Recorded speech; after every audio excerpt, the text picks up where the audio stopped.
Hello, everyone. This is JD Calderon, and this is Indie Comics Explained. And please hit subscribe, let everybody know the video.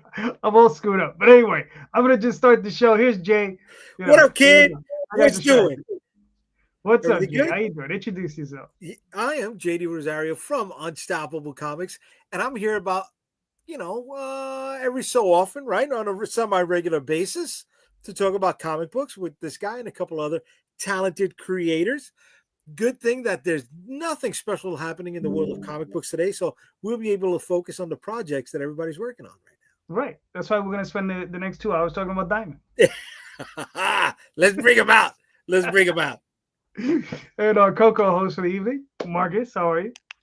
Back again, like I never left, fellas. Good to see you guys again. Bringing by tuning in for the first time, which I doubt it. When was the last time we got any new people? Every week, at least one. Gotta get at least one today. But yeah, editor-in-chief of Odyssey Comics, and always happy to be back with these two cats here and a beautiful panel that we got coming up today. All right, cool. Our first guest, what's up, man? What's going on, everybody? My name is Matt Knowles. I'm one half of Insymmetry Creations. I like getting on here. I like being able to get on and bust Dee Rosario's fandom of the New York Jets. But right now, that's not a safe place to be as a Dolphin fan who got beat by the Jets. So I just want to make sure I gave him his 3 seconds of enjoyment of the Jets season this year. So there you go. We have a Kickstarter running right now for Heirs of Isildur, the Perilous Prospects Book 4. We will talk about that in a little bit, though, I am sure, because that's what the hosts are going to do. Right, guys? Yes. Cool. What's up, Tom? What's up, guys? Tom Hutchison, Big Dog Inc. 15 years officially begins in 2025. We're launching Critter number 25 on Saturday, this coming Saturday. I'll be doing a live signing in Detroit at Comics and More while we launch the event. So if you're in the Detroit area, come on up and see us. So you're launching this Saturday coming up? Correct. 60-day campaign? At least 60 days. I always do at least 60 days, yeah. Short, dude. You got to shorten that up. My campaigns are if you blink, you'll miss them. So you got to be ready. Hello. How you doing, Corissa? Please Good. introduce yourself. Corissa Grant, the creator and writer of Worthy Chaos Comics. I have started in comics 2 years ago, and I've created 21 issues. We have a new series on Kickstarter right now. It's Worthy Chaos Devastation issue 1. It ends this Friday, and it's doing pretty good. You could search Worthy Chaos on Kickstarter or Google or any of that. I am not feeling that well, so I'm gonna do my best to stay. I don't know what it's been since I woke up, so nauseous, all that stuff. You're just having those TikTok, withdrawals. Actually, I have not really used TikTok, and I literally was considering it because there's like a book talk thing, and I was like, maybe I need to learn this thing. And then someone's like, oh, it's going to end the 19th. I was like, well, I'm not going to bother learning it then. Yeah.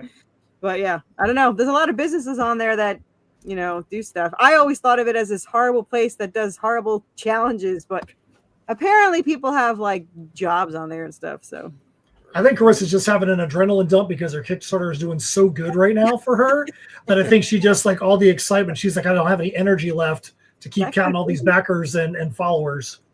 That could be. I just lost a backer while I was staring at it. So I'm like, oh, that sucks. But it didn't change the 100 number. So I'm fine. Like I always look at the 100 mark. So I don't know if it's just me. I think someone else mentioned it, but I've had like 2 or 3 $1 ones cancel. Like it's got to be.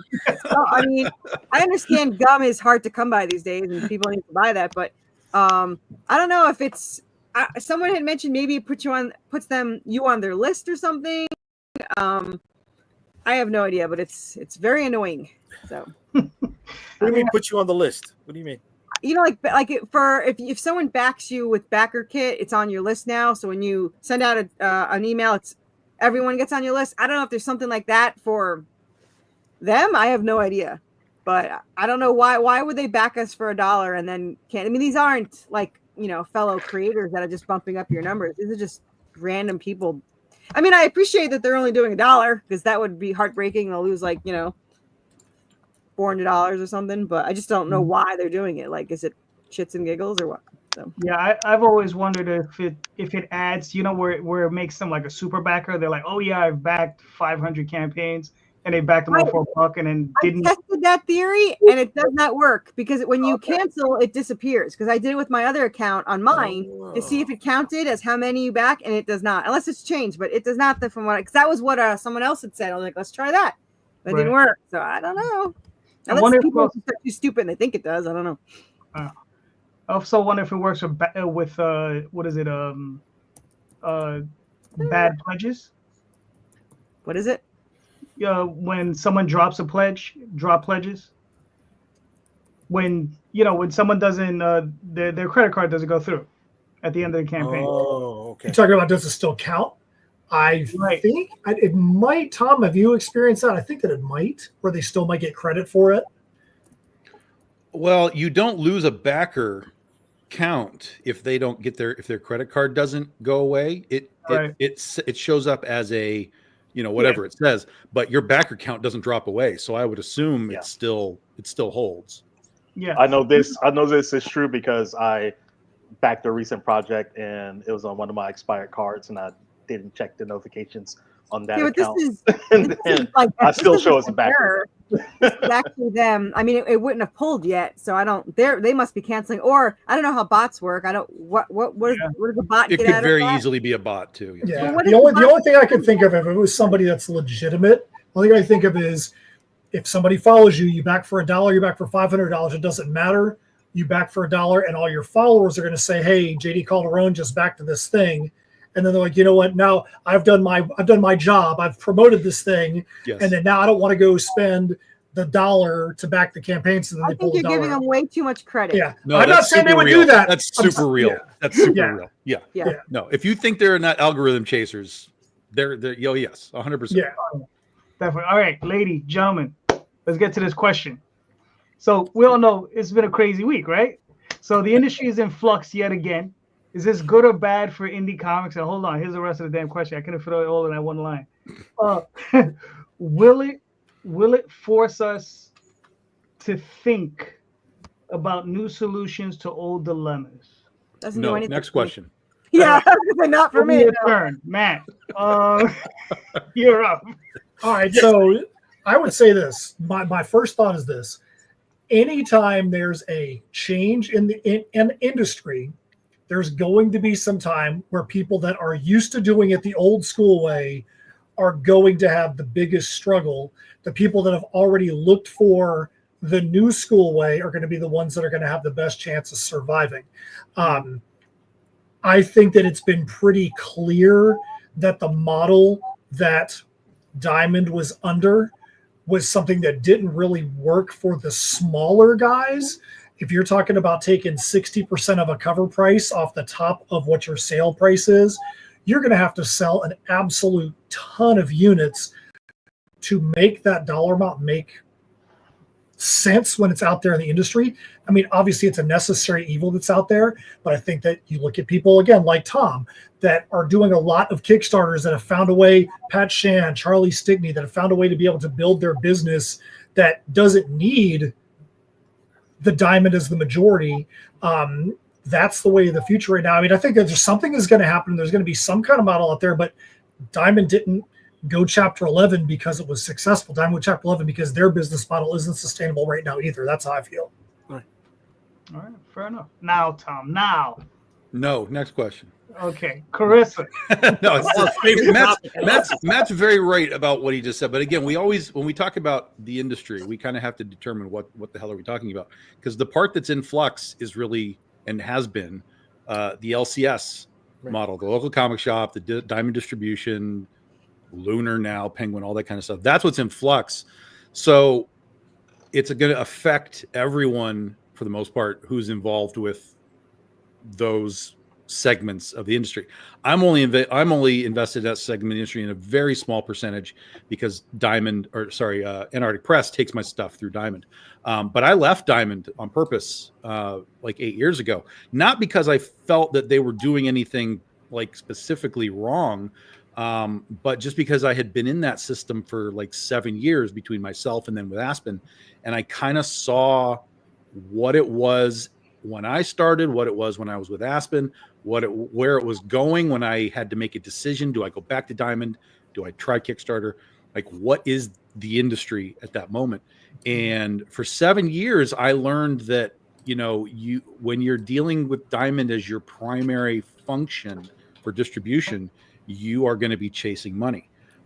Because you just don't sell enough units to as a small press guy, you don't sell enough units to really even barely pay for your printing costs and the cost of your talent. So that's where a lot of these variant covers started coming in. People doing exclusive for this con and this con, because they were chasing money. They're like, hey, you know what? We maybe have broken even, but we now need to make another 10 grand to pay all of our, pay for our overhead and so on. So let's do these convention exclusives. And make extra money because we can just fit those into our print runs and we can make extra money. But then even as that went along, the market changed again because the internet became more and more and more strong and daily. And it became, if we don't sell out at this con, we'll just put them all online. Then people started going, well, this stuff's just available online. I don't even have to go to the con. All of a sudden, the convention attendee base has a big shift. Convention goers are not coming, and it's more people are here for the movie stars. So Flux has been here for decades across all segments of this industry. But with Diamond fluxing hard, that's going to be a super big problem for guys like us, smaller people that hadn't gotten their toe in with Lunar before Lunar closed the doors on new accounts. And if Diamond can't survive long enough for Lunar to be ready to open the doors and say, like, okay, we're ready, come in here now, you're going to see a lot of smaller publishers disappear. A lot of them will. Now, again, a lot of these publishers, right, are just sort of umbrella houses for creators. It's, hey, I'm a guy and I made a thing and this guy's publishing me. So a lot of these publishers will just vanish because they're not even a real entity. They don't own anything, right? It's just they're taking other properties and taking them to market. But then you've got places like, for example, Zenoscope or Aspen or whatever, where those guys are legitimate, real publishers. They own what they do. Yeah. Those are the guys that are going to be like, well, how do we deal with this? Like, what is our plan? But both of those guys have been doing Kickstarters and crowdfunding, extra things beyond the retail market. So, I think anyone who's worried about the Diamond flux, step one is you got to figure out where you are, why the flux is affecting you. I'm not saying it does or doesn't, but why does it affect you? And if it is, there are options for you as a creator, even as a publisher. There are options for you to expand what you do, bring your market to another market, and not just have all your eggs in the Diamond basket. That's the longest short answer I've ever heard. Right? He started off with no. I am not smart enough for any of this. I just release a book on Kickstarter and hope someone buys it. So I am no use to you.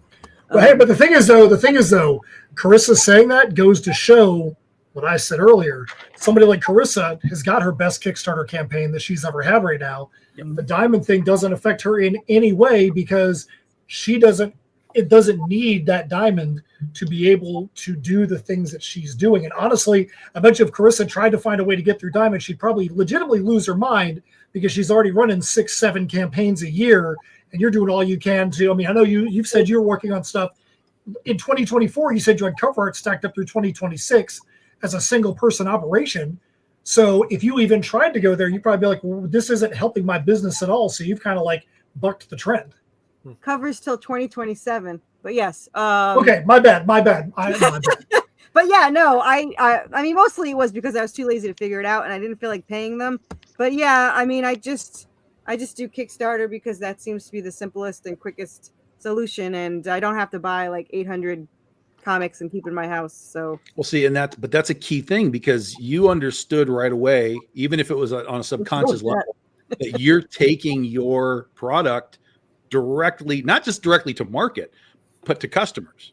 You're not saying, hey, Diamond, look at my stuff. And then Diamond is telling 2,500 retailers. Hey, retailers, look at this stuff. Decide how many you want. Come back to distributor. Come back to Corissa. Corissa prints things, sends them out. It's like, no, just I'm taking my book and I'm putting it in front of customers' eyeballs. Customers can click yes and buy a book, and I'm done. I'm doing shows with both of them now, so that they know a bit more. They know me more than I do, so they're smarter than me. Yes, I did it all on purpose, and you guys got it right. And you're living proof that you can literally start at zero and grow a brand. And now here you are with your best campaign ever, and there's growth. You are the living proof of 0 to 60. And so anybody who comes in and says it's impossible for this to happen, I'm going to refer you to the lady on my right, because she's literally doing what you're telling me cannot be done. Actually, I did say that to somebody. Someone posted that it's impossible to make more than, what did they say? Like $2,000 on Kickstarter. I was like, then you're doing it wrong. I mean, it's hard. Yeah. My first campaign, before I even knew, I don't know what's going now. Before I knew to do shows, I made 900, and then 2 months later, I released the new issue 1, and I made 2,800. So, it's it's just trial and error. So we'll go with that. Fair enough, Marcus. What are your thoughts? What was the question again? Sorry, just say no, Marcus. Just say no. Just say no. Thanks, sir. Right there. The industry is in flux yet again. Is this good or bad for indie comics? Yes. But yeah, I'm with Tom. It's a good thing and a bad thing, and I'm of two minds about it at the same time. At one point, I was talking to Diamond, and Odyssey's catalog was getting submitted to them, and I was having a lot of back and forths with the teams there until I personally decided that their methodology and how the way they do things and what they wanted to do wasn't beneficial for Odyssey Comics as a publisher or our creators. It wasn't the right way to go. So at that point, I decided not to roll with them. I look at the whole model of how things are going on, and especially coming from the business world, just scratch my head being like, this thing is like a house of cards. How does it work? And all it takes is a couple of them start getting pulled out, or a strong gust of wind to start blowing things down, and then it all collapses. So I never liked it. I never meshed with it well. There's a lot of stuff in comics I don't mesh with, and I'm always looking for alternative means and things to go with. So being on Kickstarter, of course, having a base there, having whatever mini projects that we put out right now, that's always been sort of priority number one to me, because it's like Tom said, you're dealing direct to customer. There's no middlemen. Capitalism loves middlemen, by the way. But as we are coming up, we're being more, in the DIY era, we talk about a whole lot. There's a hell of a lot less need for middlemen. Even from the publisher standpoint, sometimes I get pitches and I'm like, you guys got experience. The fuck you need me for? Like, go launch it all, you get it out and go. Maybe we work on something. I see I could assist you, but it's like, from a standpoint, you guys got things rolling. You got your own audience. It's like, what am I really doing for you? Like, we're pursuing our own means to direct market right now, but it's a little bit like a slower thing. But at the end of the day, it's all on me, and it's up to my effort to get things going. And most importantly, I can't be upside down on it. We do a lot of print on demand and things like that. So usually I'm just getting checks, for whatever we sell, and then that's just it. So yeah, when I look at it, it's like I feel bad for the situation, because it's going to affect a lot of these smaller publishers and the people that are like on our level and things like that. Because Dymo was the only person really taking us, because they had to, because they didn't have anybody else. So it's tough, because there's not a whole lot of places for us to go in indie comics. So if someone like Diamond goes belly up, then that's really like a huge vacuum that gets created with that. But the second part is, my other mindset is that nature and business abhors a vacuum. Something comes in to fill that void sooner or later. Now, that's not saying that someone else is going to come in with a diamond model take up that business, like someone like Lunar is going to absorb them. It could come in a myriad of ways. Sometimes that might just be independent people get together and sort of figure it out, which I wouldn't bet any money on that. But independent people coming together, that's some pie in the sky right there. That's madness. I tried Dirty that cats. Good it is. Yeah. But the point remains is that innovation has to come as a byproduct of these things to happen, and whether that's for the worse or the better isn't to be determined. I'm not a smart enough person to say that 100%. Yeah, it's going to be that way. But I think what I've been doing is taking the time to sort of look at the scope of that. And I'm a person that's always looking at numbers. I'm always looking at the industry. And one thing I try to do is look and really understand the scope of what's going on, especially as it relates to, say, distribution in the LCSs. People talk a lot about how comics is booming and everything like that. And then on our level, or, the people who are fans of Marvel and DC and Image and Dark Horse and all that, they're not seeing it. Well, that's because 75% of what's booming isn't comic book publishers. It's manga, it's Dogman, it's over 75% of the volume in comics takes place outside of comic book publishing and comic book distribution.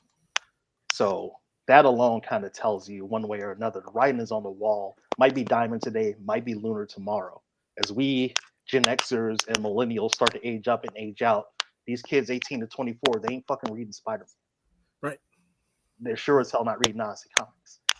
So what is going to be like the real future? So it's hard to say that like one thing is going to improve, or we're going to figure something out, because we might be on a timetable just on the grand scheme of things. We're just seeing like the first salvo here.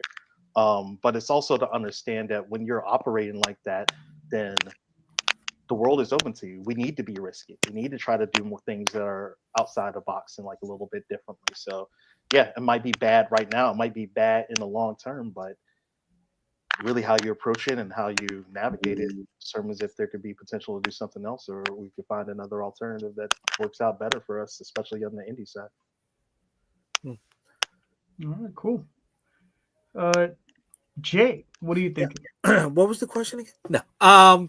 Yeah, is it bad for indies? Yes, because if there was one thing that Diamond was doing, is that they were the tax man, right? They were the ones collecting the revenue for the smaller press places from the shops that we have no leverage to get that revenue from, right? I mean, are we going to call Monday? Are we going to call Tuesday? Are we going to call Friday? Are we going to call Sunday?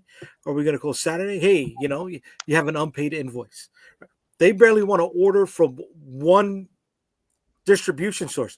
You think they want to pay out multiple invoices to multiple vendors, to multiple comic creators? No. So Diamond was collecting that money. Another level to this is that it's going to take 3 to 4 weeks for shops who are on the Diamond ordering system to transfer over to Luna. That's a best case scenario, right? So that means they're not going to have new product coming in for 3 to 4 weeks. How many of them are going to survive? 1. 2, if Lunar is already having trouble with multiple vendors, how much trouble are they going to have dealing with or shipping out to multiple retailers when they're still trying to build a foundation, legitimately build a foundation, right?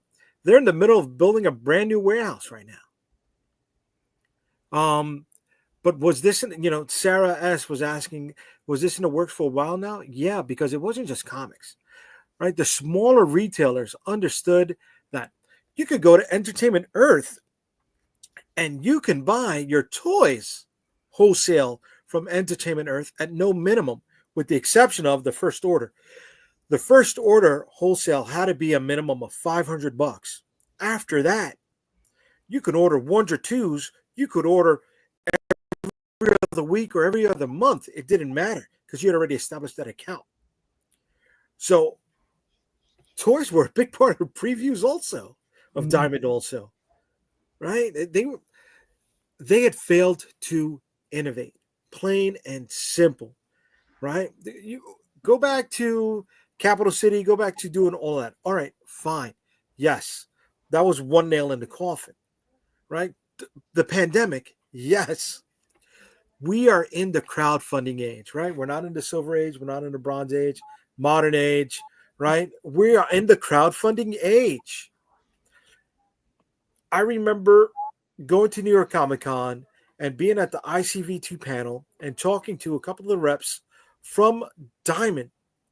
And they were touting how in one weekend they were able to integrate Shopify into their programming and make it easier for retailers. In one weekend, okay, how many crowdfunding platforms have popped up?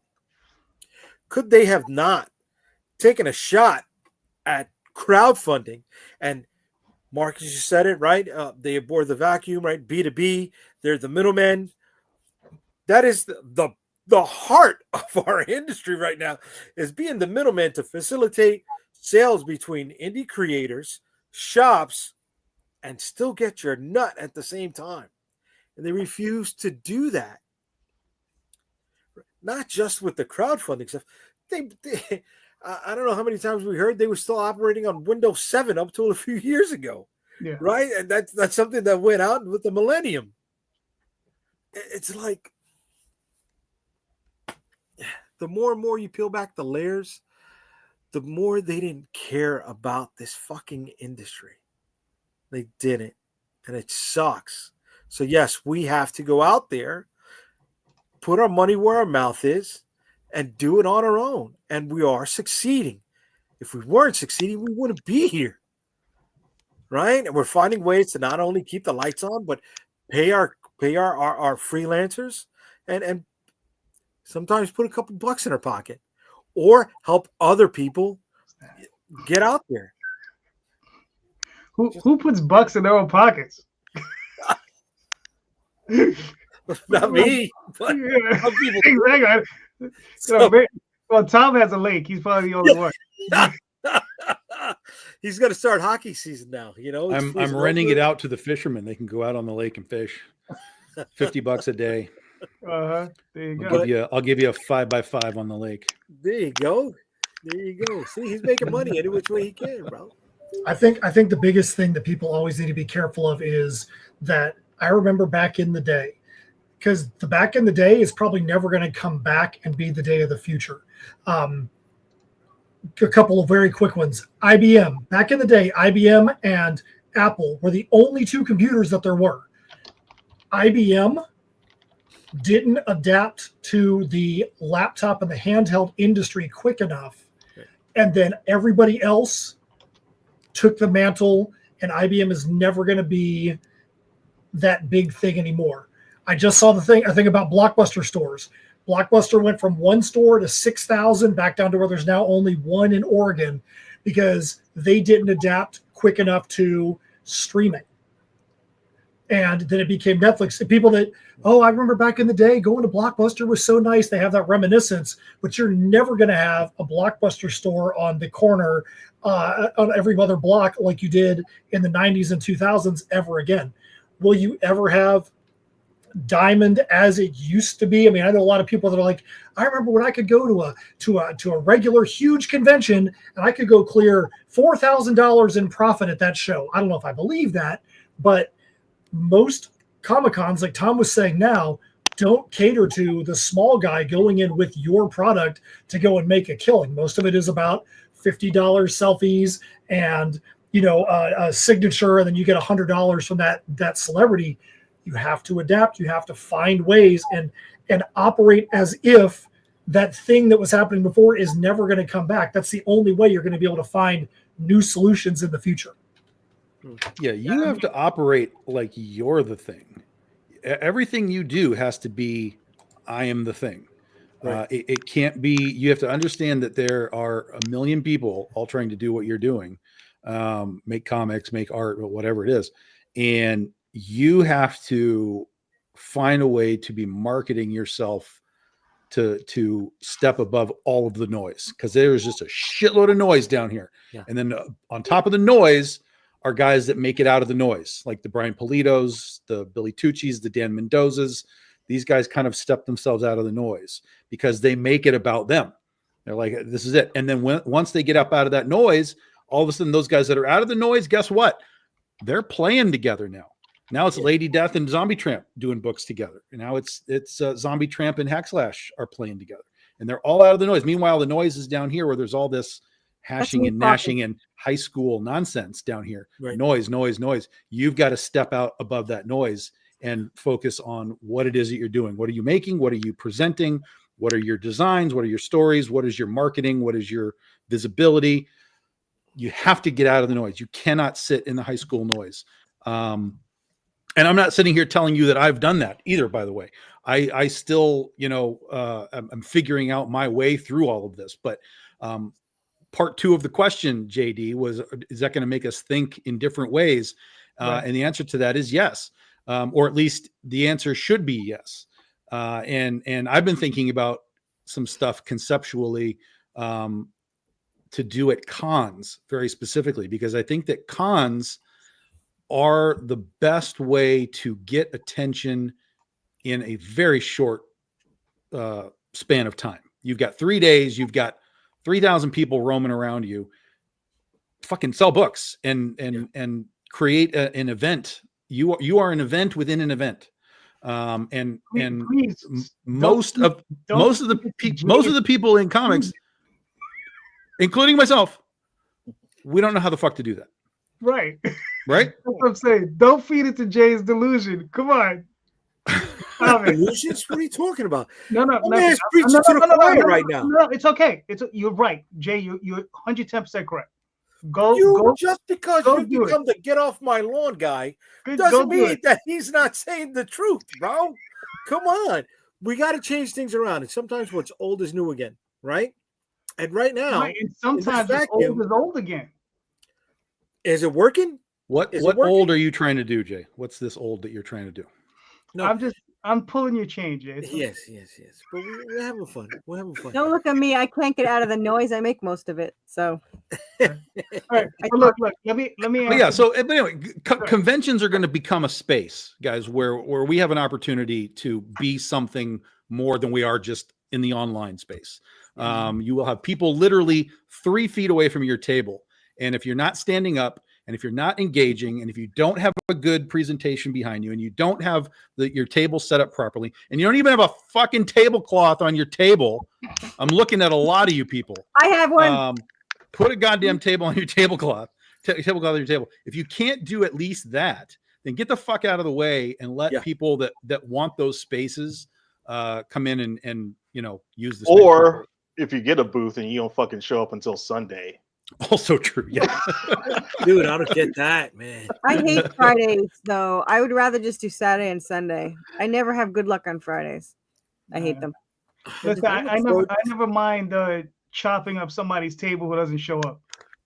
I look forward to being there on Wednesday. Shit, right? We made money on Wednesday, New York Comic Con. Come on. Yes. But look, for my part, the industry is in flux. Is it bad for the industry? I think it's bad for the industry.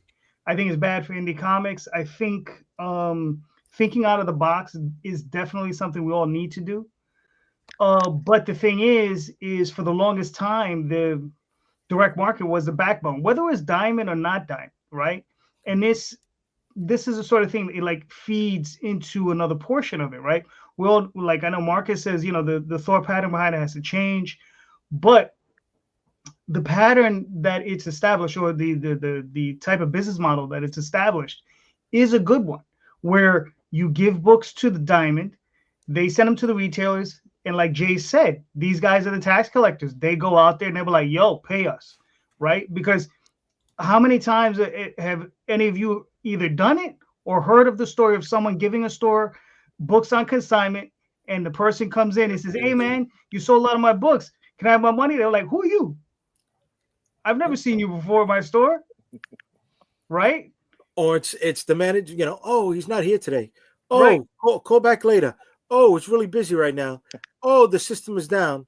Oh, right. And eventually, I'm blessed on that side because I deal with a very short number of people, and they're all big up to a shop called Quest. in Redlands and Mhm. Upland, California. Nice. I sell a book. They're sending me my money via Way PayPal. to They're be not on even that. talking to me. They're Yeah. sending me my money via PayPal in like Right. 2 weeks time. I mean, okay, They're so cool. that's good, but you know, But I when can't do that on a grand scale, right? right. That's what I'm saying. Is like, you know, if you were dealing with 300 stores, how many of those stores do you think would do that for you, right? I And ain't then got the time to follow. right, and how many of those stores are just gonna stiff you, right? So it's that type of question. So Diamond does serve a purpose. The tough part about it is, like Matt says, is you know, they've had their day, they've had their time. Now, what do they transform into, right? What, you know, they're back into the pupa stage, they're back in the chrysalis. What are they? What's gonna come out? Are we gonna end up with are we gonna end up with a monster, or are we gonna end up with a butterfly? I mean, I don't know, right? Oh, So- you tripped over yourself, man. You had those Gremlins references coming, then you brought Butterfly to me. Come on. Mogwai Mothra, Gremlin, Mothra, come on. There you go, Mothra. But I'm just saying though, it's you know, what are we gonna end up? We don't know, right? Because if they go out of business, it's gonna be, I don't know if it's gonna be catastrophic, but it's gonna be bad. It's gonna especially be bad for companies like AP. It's gonna become what is it? AP, probably even Avatar, because I don't think they're in Lunar. I think like Was it Red AWA, 5? You know, Red 5. you know, Yeah, companies anyone that's like not that. already in Lunar is going to have a hard time. Right. Exactly. So, you know, and I mean, and the thing is, you know, a lot of people got their start at AP, where these new heads are going to go, right? Even Avatar is one of these companies that are brought in a lot of new people, and Red 5 can be said the same thing. So it's just like, where are these people going to go, right? I've had my time. Tom's had his time. You know, most of the people here have been around long enough that we've made our mark a little bit, but those kids who are coming up, because here, look, I know there's not going to be a lot of kids reading Spider-Man, but there's going to be a weirdo who's going to want to do his own book at the age of 21, right? He's going to come out of high school or whatever. He's going to want to make his book, and he's going to be like, there's no industry left, you know, and that's the sad state that we're going to be. That's where we point to Corissa, right? And we say you can do 0 to 60. It takes work, it takes time, it takes effort, it takes Credit cards. takes that, but you can do it. So again, industry, right, is sort of a really vague term, and Corissa, there's the LCS industry, the retail industry, and then there's the creative industry. And within the creative industry, there are far more doors available to us now than there were back in the days where Diamond was the only game in town. Yeah, Sarah, most of us don't consider Image indie, and they're with a company called Lunar, so they're fine. Those guys are fine. They're gonna be okay.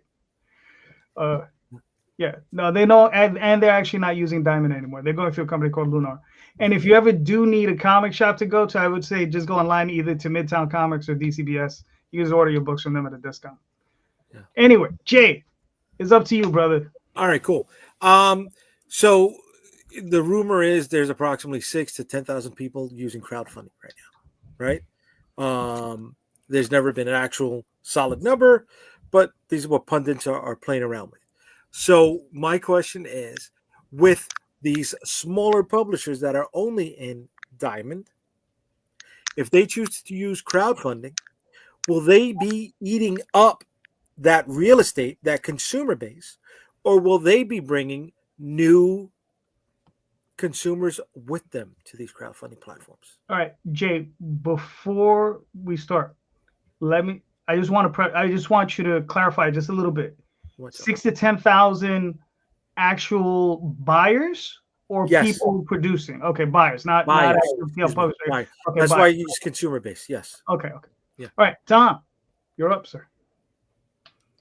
None of these publishers are bringing any sort of specific significant numbers to crowdfunding. The only thing that brings things to crowdfunding is like when Keanu Reeves is here, or if they're doing something like Power Rangers or Godzilla or whatever. That has a gigantic fan base that could potentially shift over if the people involved are like, hey, we're doing this thing. But Transformers, Dynamite just did a Transformers card thing that made like $1 million. Transformers has a fan base that will come here. If you're like, oh, Scout Comics is gonna, go to Kickstarter. Okay, those fans are probably already here because most of those books that Scout produces, for example, were Kickstarters that then went to market through Scout. Right. So a lot of those publishers aren't going to have any effect. I mean, there are some, like, for example, Zenoscope has a fan base. So they come in, they do statues and toys, and they do all kinds of crap on Kickstarter. So they bring their fans with them. That's so it's going to be very specific who is able to actually bring eyeballs to the platform. And I'm okay with eyeballs. Like, bring all the eyeballs you want to bring. But it's not going to be like, hey, these various Vault and whoever show up and eyeballs come. No, that's not going to happen. What was the second part of the question? No, will they bring him in or will they? Oh, was it the second part of the question was are they going to eat up space? And to some degree, yes. But I mean, that's just market. That's every market.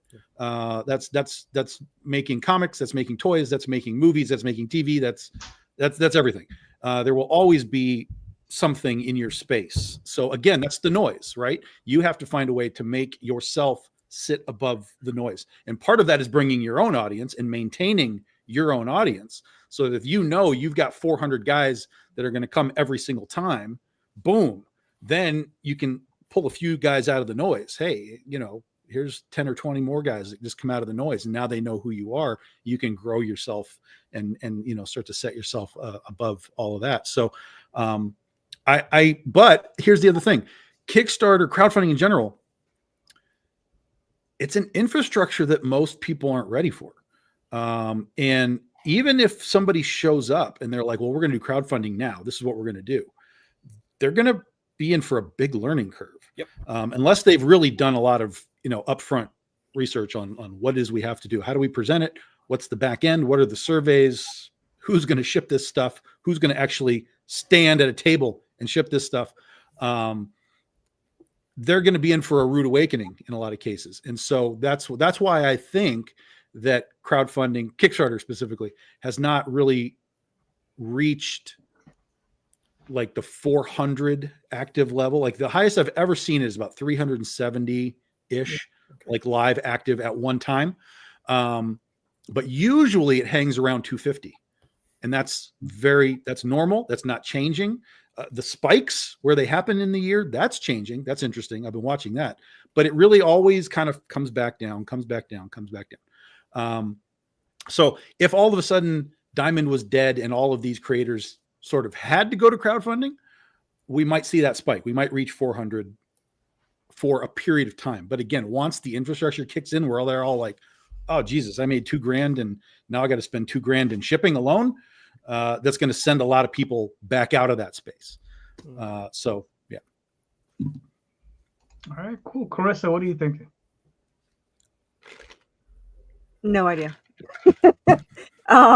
You're asking me if having more people on Kickstarter is going to help with our Kickstarter, like Indy's Kickstarter. I mean, they're probably spending all their money on the covers over at, whatever. I don't think they're really generally my audience, but the more people they bring to Kickstarter, the more chance they'll see mine pop up. So can't hurt. They're either not my reader to begin with, or they become my reader because they're there. So it's not bad for me. All right, fair enough. Matt, what are you thinking?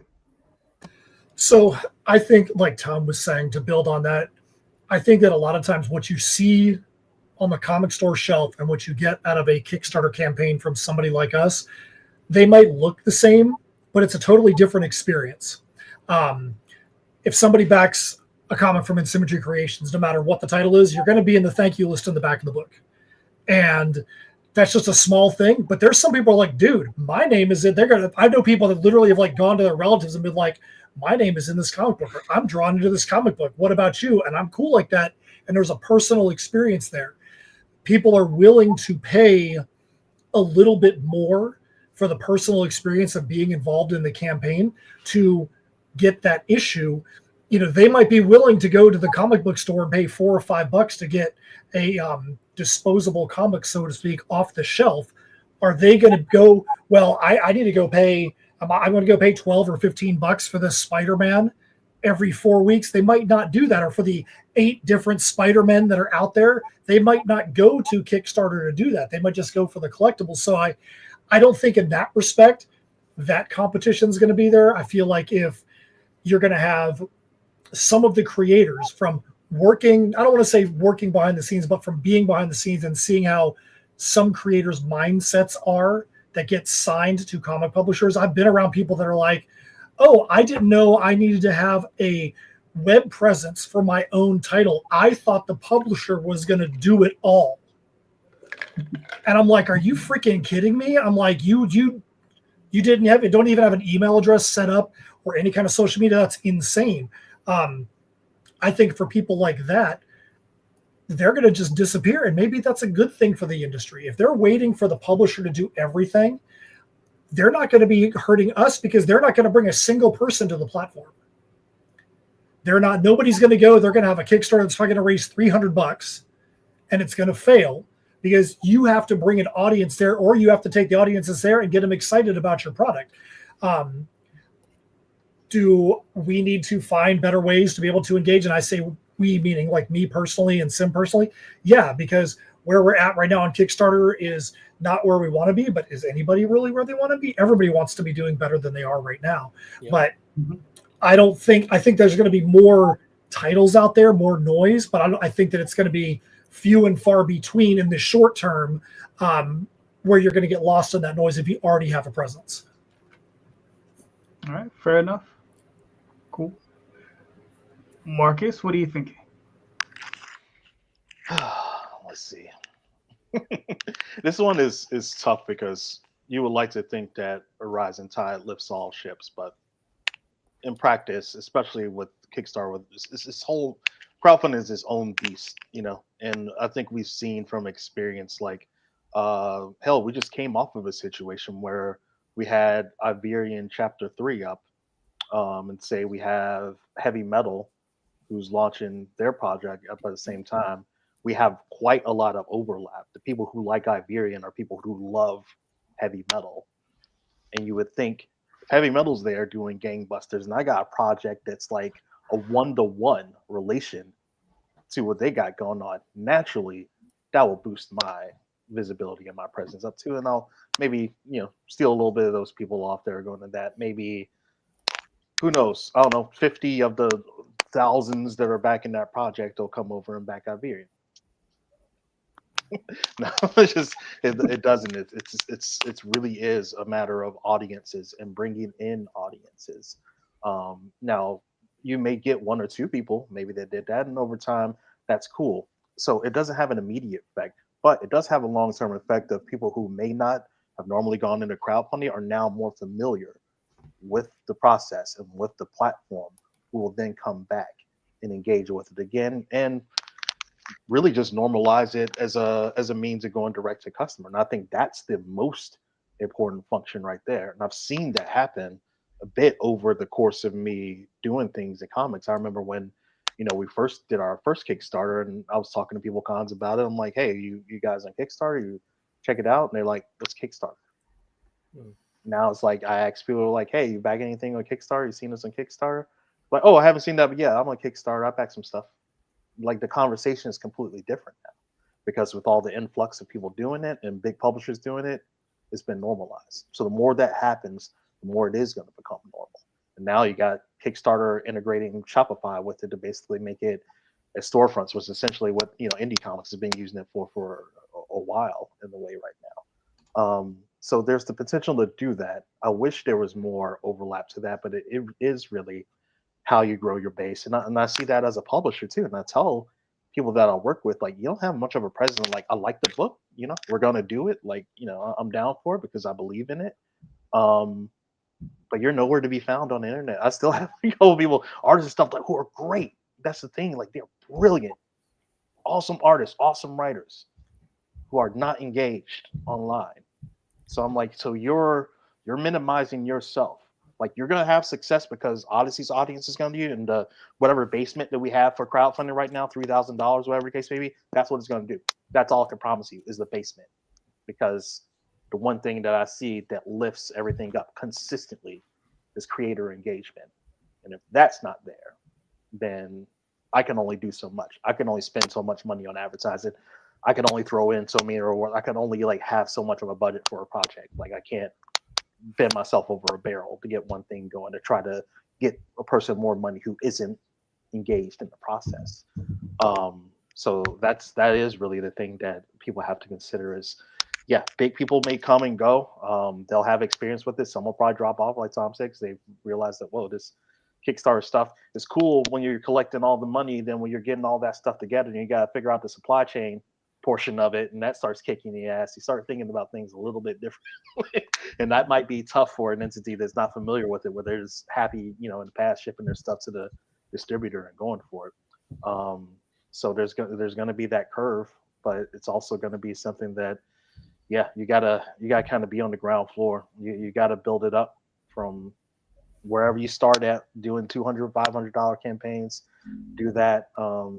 We diversify things a little bit, so we're starting to do gaming and tabletops and all sorts of stuff like that. Well, now you're really talking, because you're talking about supplementing what you already do and going on and off between, whether you're doing comics, whether you're doing something else. Hell, explore novels. Like, do whatever you can do to not just like focus on the comic side, but like put yourself out there as a creator. Collaborate with other people, like participate in other things. Like it's real simple, cheap, free, and easy stuff if you can find it out there and make it work. But yeah, it's going to be one of those things where I think you'll probably see this coalescence and like more people try to do it. Then you're going to see a lot of people just kind of fade off into the sunset, unfortunately. All right, cool. Hell, I've been in the gaming shops where like 90% of what is on their shelves is Kickstarter stuff. Mm. Yeah, it's interesting to see how people are moving out of that sphere and into the mainstream. But Jay, so what was your question again? I don't fucking remember. Yeah. You write anything down, Jay? No. Come on, man. No, it is.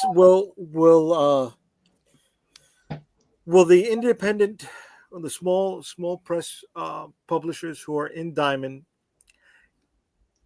who are moving to crowdfunding, eat up the consumer base, or will they bring new users with them? Right. Okay. Yeah, that's what I thought I heard. So, I mean, I'm of two minds, because the thing is like, if you're talking, I mean, Scout doesn't look like they're with us anymore. I don't know what's going on with them, but take a company like Red 5 or even Antarctic Press, right? Antarctic Press puts out 10 books a month. Are they going to run 10 Kickstarters? I mean, I don't think so. Right. Well, but none of that belongs to AP. Right. That's all individual creators that they're publishing. They have like one or two titles. Like they have Ninja High School, which is theirs. But that's Ben. Ben is doing that himself. Right. And then their anthologies, but which are also in by other people. Right. But I'm just curious, like, would they, would that be the next level? Okay.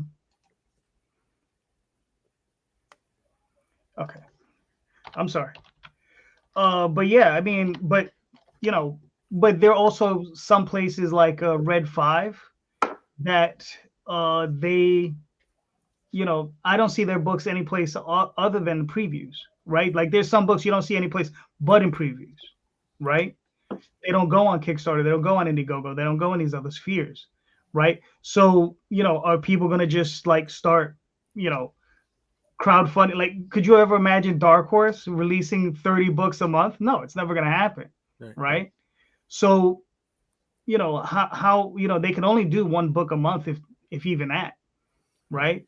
And then, as far as them bringing in a crowd, it'd be nice, like everybody's saying, but could they really do it? I mean, we'll see. Carissa had to go. She wasn't feeling well. Sorry about that, Carissa. Hope you feel better, Carissa. Yeah, feel better. Again, it takes an entity to come to the platform to bring the eyeballs with it. Dark Horse technically is an entity, but even Dark Horse is really guys publishing under Dark Horse. Is Mike Mignola. Right. If Mike Mignola comes to Kickstarter, that brings eyeballs. Yeah. If Dark Horse is like, hey, we're going to do a thing, it'll depend on who's connected to it. But if it's just like, hey, Dark Horse is bringing all of these fools on the screen to do a thing, no one's going to care. Like, we'll bring our own audience to it. But like the general world is going to be like, who are these fruits? You know, Yeah, but at that point, it's like you said earlier, or I think Marcus said years ago. Why do you need the middleman at that point, right? Because Mike McNeal has done his own. He's done a campaign, or at least one that I know of, because I have the book. But so I mean, sure, no, if he, of course, any of these guys can come and do it themselves for sure. Yeah. But again, some of these guys do it with other people because they don't want the infrastructure part of it. They want to be like, hey, you guys do it. I'm going to come promote it for you guys, but you guys do it. I want you guys to pack and ship and deal with the printers and do all of that stuff. And that's why we see people nowadays that they think that the publisher does everything. They're like, well, I want a publisher because the publisher does everything. Well, no, they don't. They don't do anything. You still have to literally do everything. The only thing they're going to do is send orders to a printer and send those copies to Diamond. Wait, that's what? All they're going to do. Is that true? Because that is not the reality. I've been. How did I screw myself like this? If you're under a publisher, if you're going to Dark Horse and Dark Horse is like, hey, cool, we'll put you in the Diamond, and then they tell you to print your own books and send them somewhere, something's wrong. Yeah, something's really wrong because what are they doing to get their percentage of anything at that point? Right. Yeah. So look, I wanted to answer that. John asked, what's the average, age of a Kickstarter comic? I would say at least 30, because you need someone with a credit card. And you need someone who's into it. I would say at minimum 30, probably 35 though.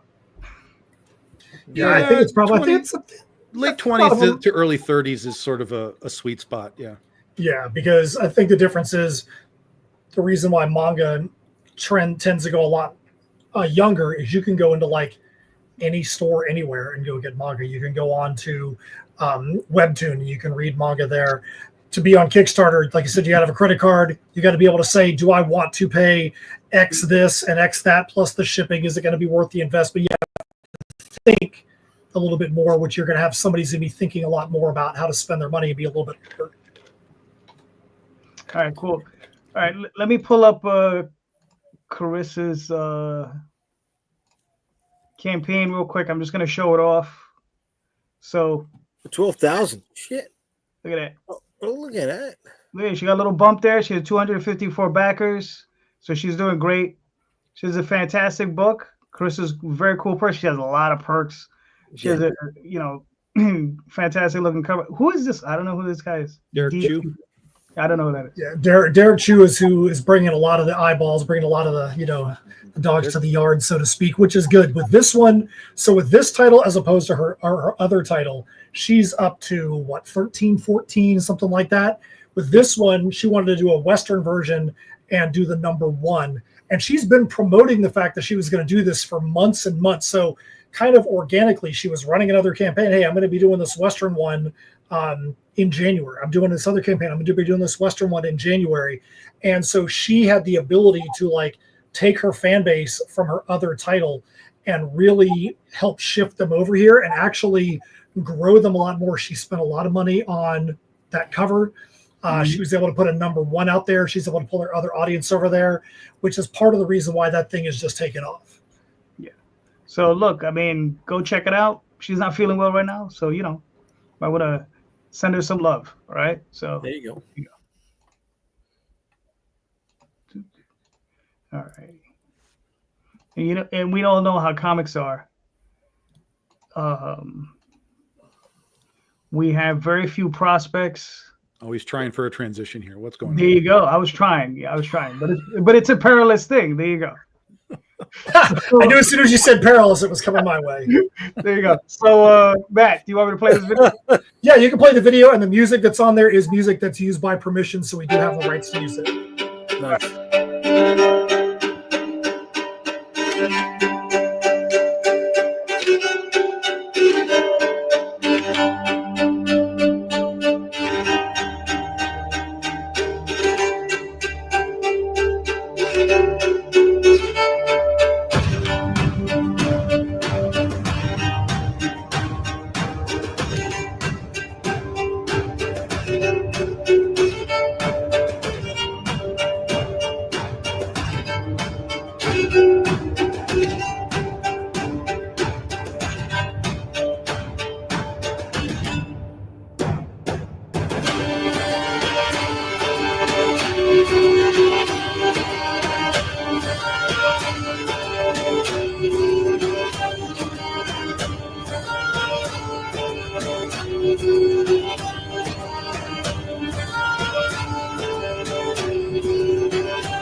Cool. Man, I was feeling that. I was waiting for like a little belly dancer to come out of one. So the guy that does it, his name is Eldvark, and he actually plays all like the old school medieval instruments. He actually has like the full wooden hurdy-gurdies and things like that. So that's not like just pulling up sound patches like I do and most other people do. He's legit playing those things, which is pretty impressive. Nice. Very much. So Heirs of Isildur, the Perilous Prospects, book 4 of 5. This is the start of the end game, the start of the final scene in the Perilous Prospects story arc, where it says that the end isn't just near, the end begins here. Issue 4 and issue 5 are basically the full final act of the story. The apocalypse has come to the town of Shadowshaven, and the only way to stop it might be through those who accidentally caused it. You saw the 8 faces that were there at the one spot in the video. That's Professor Michael Isildur, and there's a bunch of people that have assembled around him. Some have been pulled in through portals from other times and eras that are kind of a found family. Others were people that were done wrong by the town of Shadowshaven back in the day, and they've all kind of assembled in this very weird kind of concoctive stew. They all have the same goals and are all trying to help to save the town. So right here you see we've got a crossover with Stabity Bunny. That's actually Richard from Richard Rivera. Stabity Bunny is now completely in the indies. For those of you that know Stabity Bunny's publishing history, it is completely independently produced now. We're doing a metal trading card series. We had Josh Menendez do the art for us. So if you back Heirs of Isildur physically, you get the card that has Michael Isildur on it. If you back Stabity Bunny, you get the card that has Grace. If you back both campaigns physically, you also get the middle card that has Stabity Bunny himself trying to get pulled in through a rogue portal from Heirs of Isildur. So with that, we found a way to be able to combine the different IPs from the different entities together to make that one graphic there. So it wasn't just a print. We wanted to do something that was going to be good and collectible for everybody, so they'd want to be incentivized to back both campaigns. Cool. Very nice. So we have 4 different covers on this campaign. We do have one that is an homage cover to Alice in Wonderland Through the Looking Glass. We have an homage with everyone in the series, so we wanted to keep going on with that. We have another one from Chess and Gwen, who is our sister duo. That is the manga team that they've done now. They've done 5 covers with us, and so they have one in here. We've got a lot of support merch. We always like having fun stuff. We have our 7th variation of socks in this campaign. We always do socks.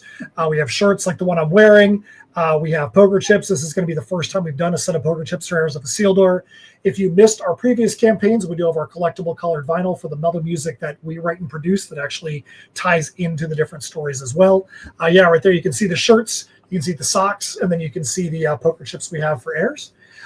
If you're somebody that's new to the Heirs of Isildur universe, not only do we have here's the general synopsis of what's going on in the story, we also provide a reading order. So if you want to do more than just get this issue, you can see how the other titles in this series play in. You can also see how the other extensions like I Am Keto and Tales from Nocturnia play in as well.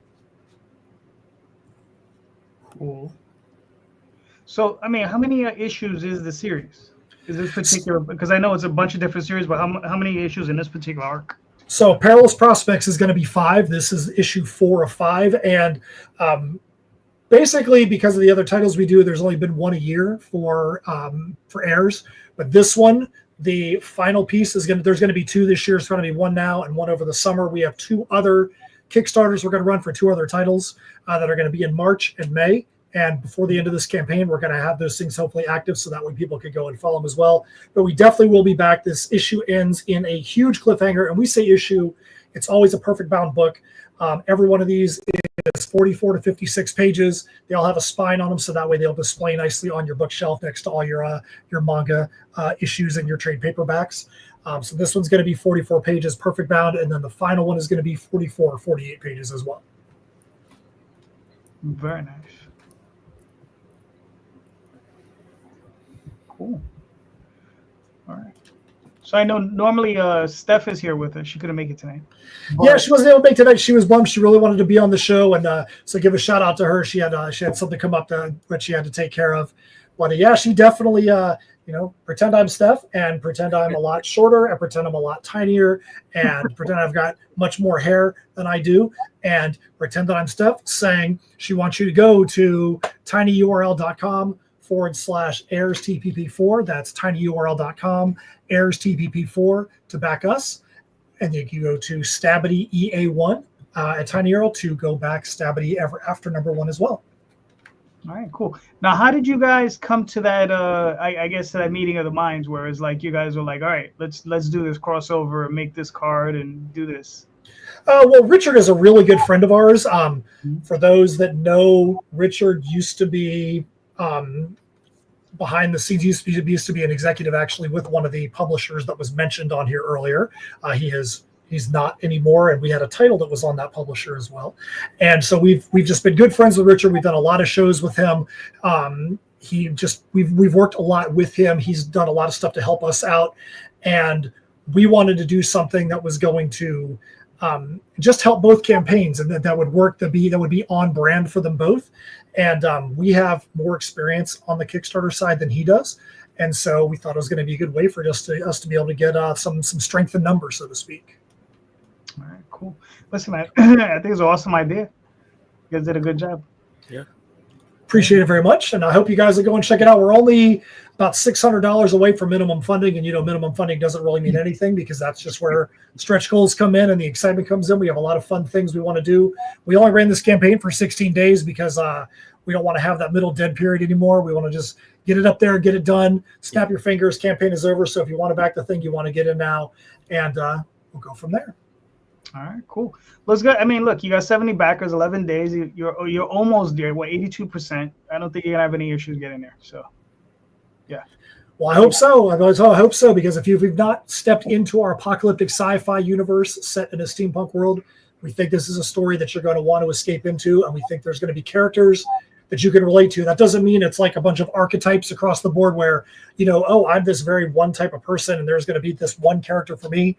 We think you can find ways you can relate to pretty much anybody in there. There's going to be something in that character that you can look at in yourself and say, I've kind of gone through that in my life, or maybe I've had that kind of decision that I've had to make, and you're going to find a way to be able to relate to them as well, which is one of the things that people really appreciate about the stories that we put together, is we try to make all the characters have some kind of relatability to you in the real world.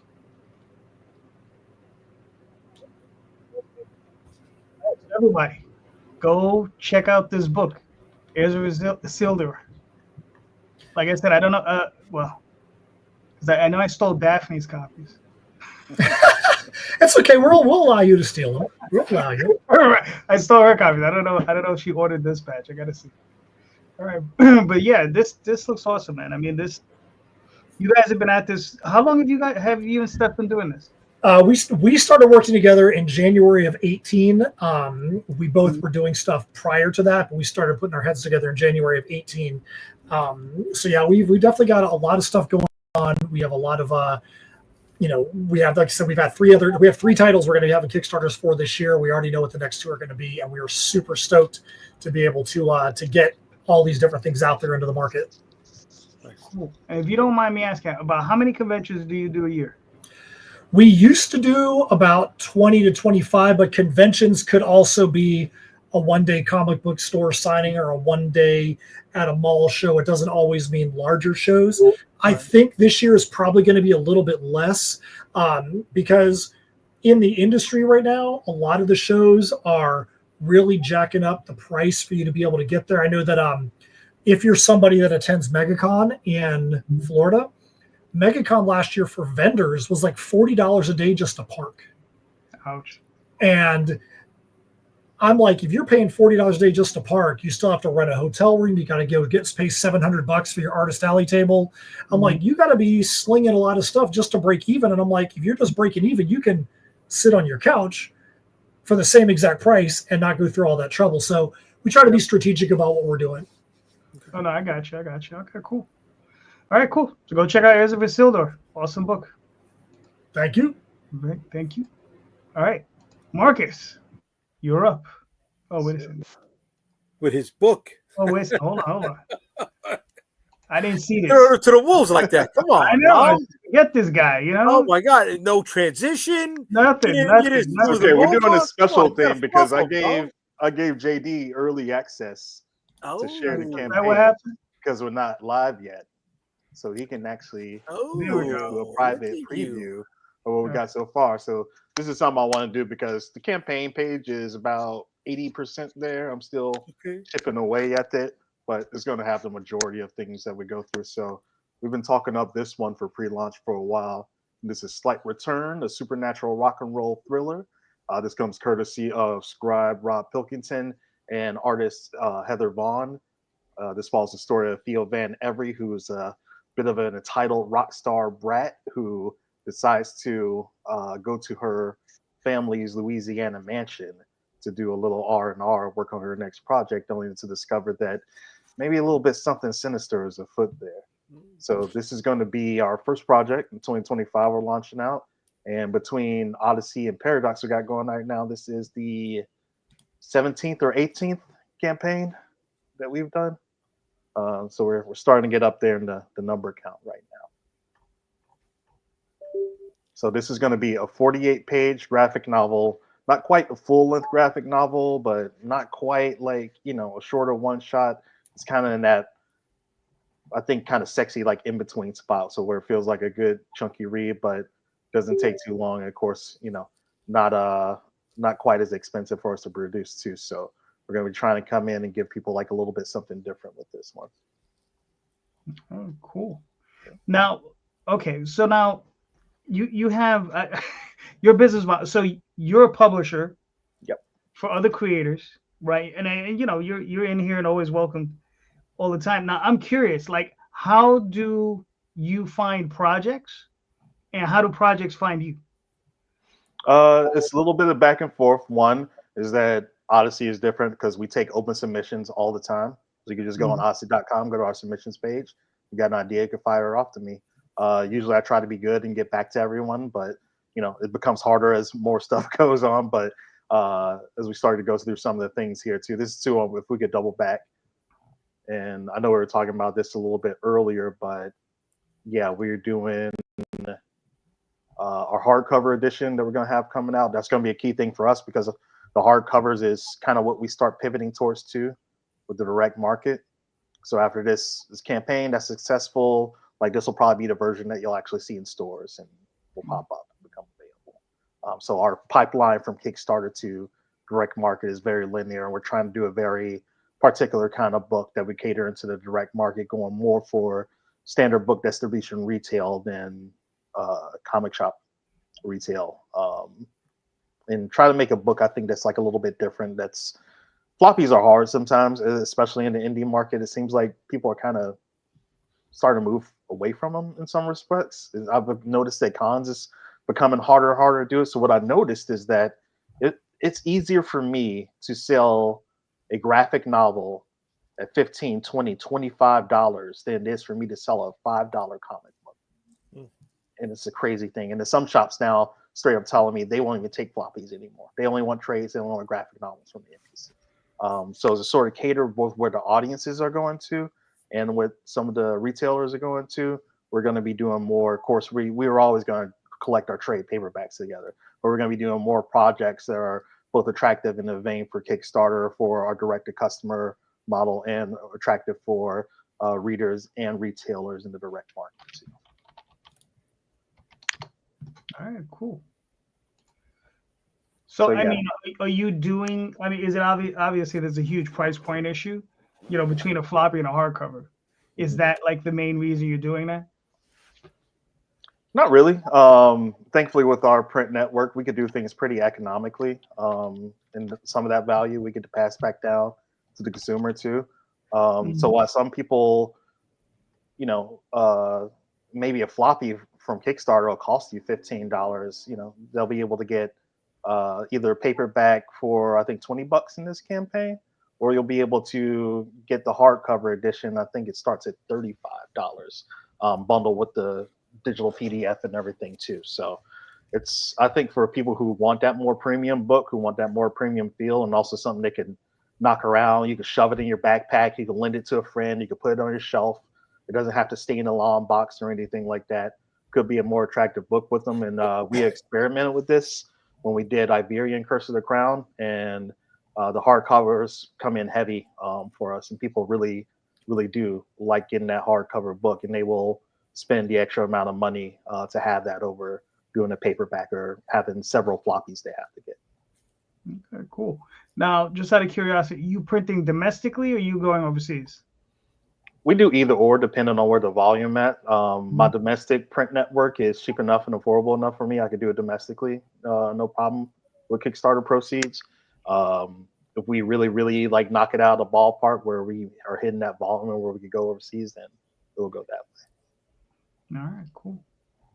All right, listen, great stuff. And when do you plan to launch? This is going to be launching the 21st, so it's going to be launching Tuesday morning, most likely. I think we got all our variant covers for view available right now, and I've already, introduced the teams for them. So I think our cover B is coming from Matthias Villalba. So he's another creator that I sort of found, and I'm always skulking around. I tell people, like, if you're posting stuff on Reddit, Facebook, and stuff like that, don't think you're posting a void, because I save all that shit. And when I find someone that I like to work with, then I go back to them, and those are the people that I bring aboard. We also got Kelsey Ramsey. People might be familiar with her from Doctor Who over at Dark Horse and Good Deeds. She's doing the cover C. We got Alex Ekman-Lawn, who's done Cyberpunk 2077. He's done a lot of graphic work with Smashing Pumpkins. He's doing Spectrograph over at Distillery. He's doing a print for us, and we're also going to have a t-shirt available for it. And of course, we got Flops. He's doing 2 prints for us that we're going to have available too. And this is the really cool thing. We're having a giveaway because the whole story revolves around this white guitar that supposedly, rumor has it, the devil forged himself. That becomes the central topic of the book. So in spirit with that, we're working to do this giveaway. So every physical backer that backs the book, they're going to get entered into a raffle to win the guitar along with a distortion pedal. And I got a few extra things sent around too. And for anybody wondering, guitar box is right here, so you can't see it because it's stupid background. But yeah, we got it. It's in house. It's ready to go. Packed up for whoever's going to be the winner on that one. Hopefully, I don't break it because it falls down back there. So yeah, we're trying to do just a little bit something special. We usually do a backer or like a follower giveaway on like Twitter or something like that every year. I think one year we did like a Nintendo Switch. One year we did something else. So just like a little bit as, I try to keep some money to the side to do something cool for the people that support us just outside of things. This year we just combined doing this Kickstarter, which really kind of represents like a new direction for us, and like definitely working with like a certain vibe and a certain collaboration, because this is one of those things where Rob brought it to me. He was already a part of Critical Mass, and he just really liked working in the Odyssey ecosystem and liked how we developed our books and how we put teams together and got things done, and really let them have like a lot of control and say so in how things go. And he pitched me this book, and then the second I saw it, I was like, yeah, let's do it. Let's go for it. So we brought it in and we developed it, and now it's ready to go. All right, cool. So there it is. Tuesday morning, everybody. Go check it out. I already got you followed. Yep. Thank you. Right. Marcus, you're up. What's your question? My question: we know a lot of changes naturally are going to be coming up for comics and indie comics as whole. I want to turn it to the panel and ask everyone, what do you think changes need to be made, or the changes that need to be made in comics are for industry to have more success, not just in 2025, but going forward into the future? All right, cool. Matt, you're up. Well, I think some of the things that need to change are things that we don't have any real control over, but who knows, with all the other things that are going on in social media right now, who the heck knows what's going to come out the other side.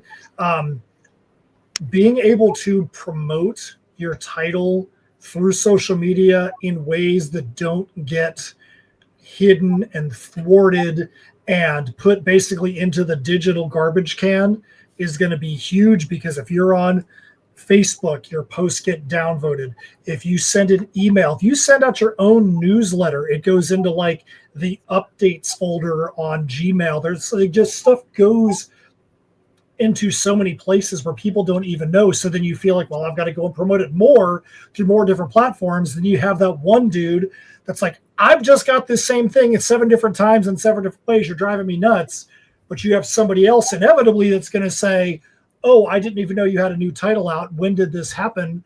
Because most people just don't even see it. So to me, I think that finding ways for there to be more effective promotion that doesn't come into the pay to play arena where you've got to boost your post on Instagram, you got to boost your post on Facebook.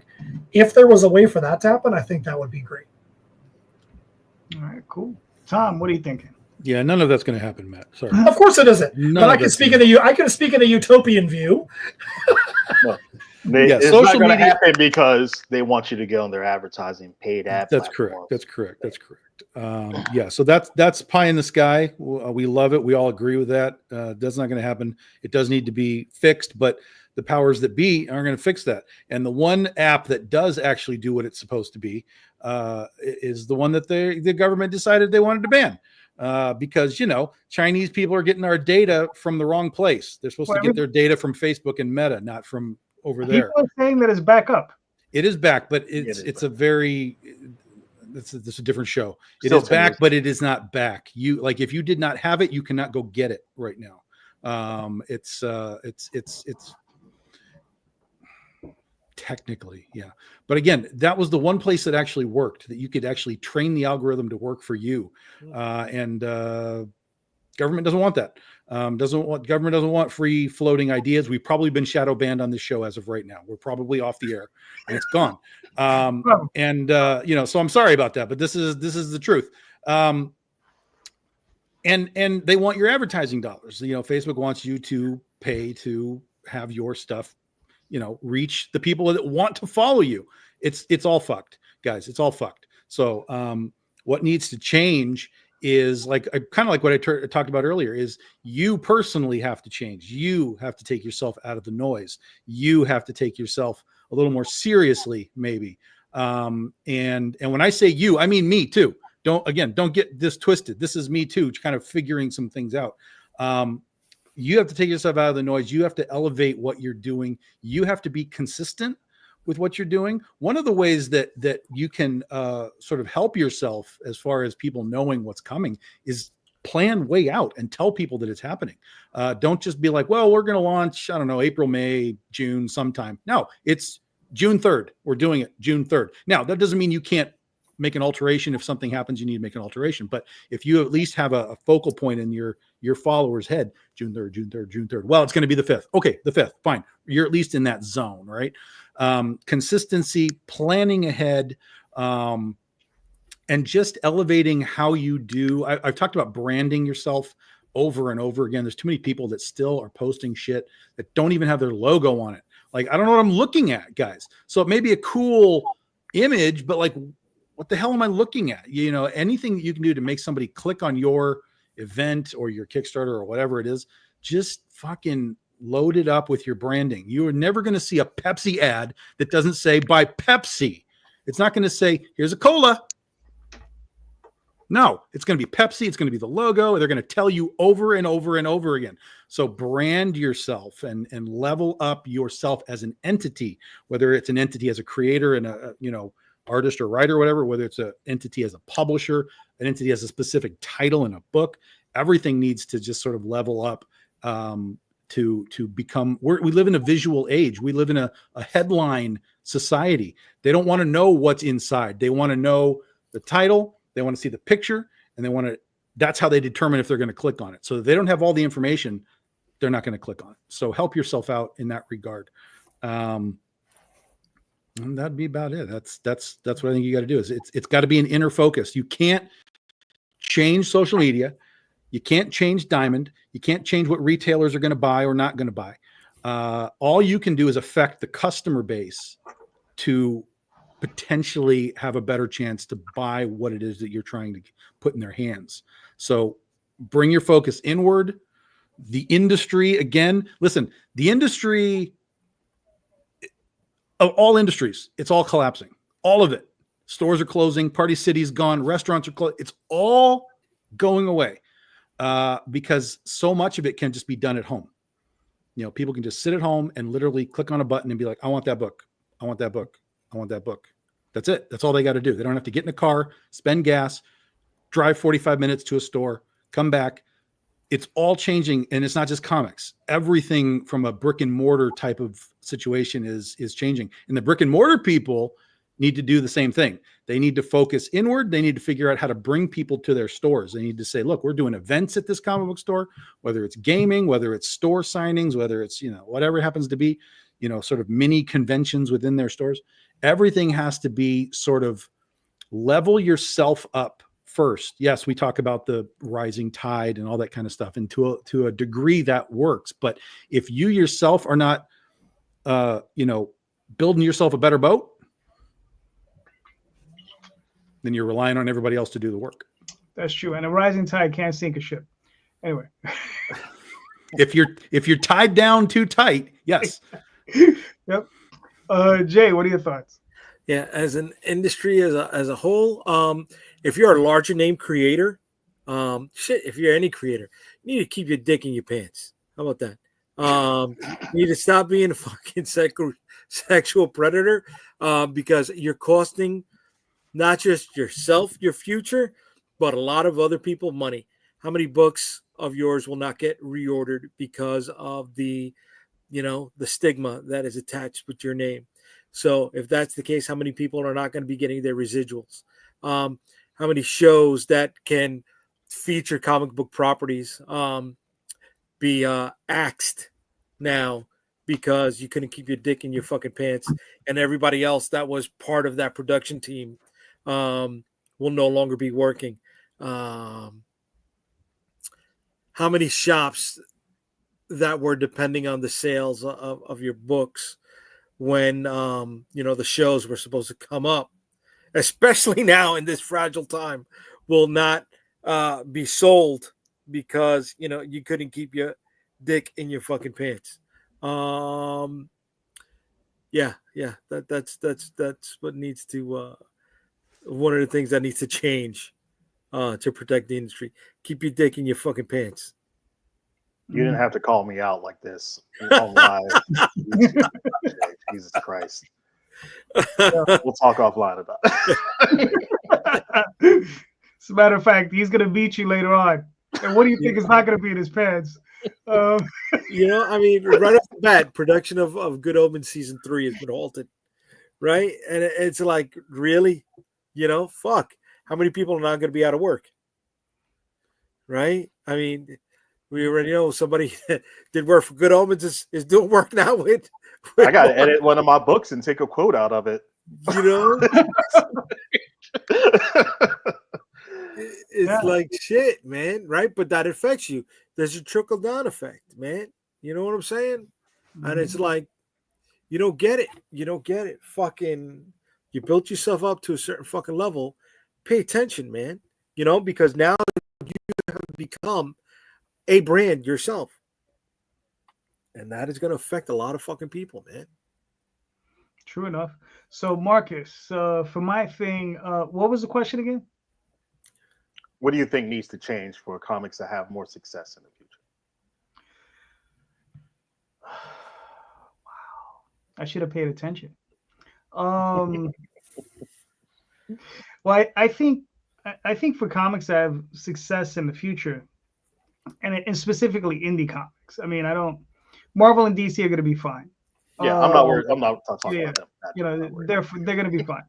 But as far as indie comics, just to continue to perpetuate what guys like us are doing, aside from like what Tom was saying, we have to brand ourselves, we have to find different platforms, we have to look for new avenues. The thing is also it's, I think everyone is right. There are a lot of different things we have to look for, but I'm still stuck on Diamond. right? I'm still stuck on, I want to be in stores. I want to be in the easiest way to get into them was through Diamond, right? Unless you can get into Lunar, of course. But I think the other thing that we really need to focus on is probably just trying to help one another. And like, I don't know, was who mentioned trying to get a group of creators together to actually do something together? Who mentioned that earlier? Somebody psychopath. Yeah, I know. So, I mean, it's difficult. But the thing is that, maybe there is a way for us all to get together to raise all of us up. The problem with that is that, when you have 40, 50 creators, you got 40 or 50 egos, and you got 40 or 50 big ass egos. There's not an ego that's in this 5 people here that can be contained, in anything less than like, a football stadium, right? Because some of us are undefeated at trivia. I mean that's fair. That's fair. And some of us are willing to allow that to happen. So, some of us made low ball questions so I could keep everybody involved in the trivia. You know what I mean? And that's the problem is that when you have that much ego involved, it's difficult to get that camaraderie really going, because no matter who's at the head, everyone else is going to feel they should be there. Right? You could be the smartest person in the room. Everybody can respect you the hell out of you. Right? And they'll still tell you, well, why is he there? I should be the head. Right? JD, that's the noise. Right. That's the noise. Yeah. No, I got you. But the thing is, though, is, how do we get rid of the noise from our own skulls? Right? How do you eliminate that? How do you press that down? Right? So that we can work as a group to maybe elevate ourselves. I had posited something that I brought up to Tom, and I brought it to some of the other guys, putting together a paper. But I mean, hurting those cats, right? To get that sort of thing off the ground and to get that money together, man, I was just like, am I willing to take that on right now? And I'm like, not really, because I'm running 4 titles, and I'm like, I'm doing it by myself. That's smart of you to know that's your limitation too. Right. You understand? I'm like, no, because I'd rather be doing my own stuff. And that's the problem with a lot of us, right? The second we get one thing running that we're like, oh yeah, this is doing well, right? Then we get on to the next. Like, can I make 2 of those? Can I do 3 of those? Can I do 4 of those? Right? So, and I know all of us here, I think, are guilty of that, right? Well, I think one thing too, that people need to be really honest with themselves and what their product is, and they need to have realistic expectations. How many of the big time titles, if you're thinking about a big comic in your head right now, how many of them are only existing in the space of just the paper comic that you get at a comic book store? Spider-Man has been mentioned on here. Spider-Man has been around for a century. There's movies. There's multiple different variations of movies. There's cartoons. There's toys.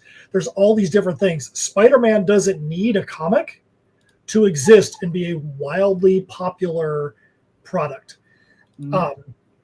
Finding ways to get your IP that is in this paper comic book and getting it in front of other eyes that probably don't give a crap about the paper comic book may be the way to get there to be name recognition. We started putting Misfits Clubhouse onto Webtoon Canvas, which you have to go and completely reformat everything. It's just single scroll. It's just like you get a news story on your phone. You go down there and you do this. It's designed to be a single panel scroll all the way down. We've been doing that just to get a different set of eyes on it. It could be like Jay tried to do. Jay, I know your campaign wasn't successful, but I commend the thought of trying to get into the action figure line.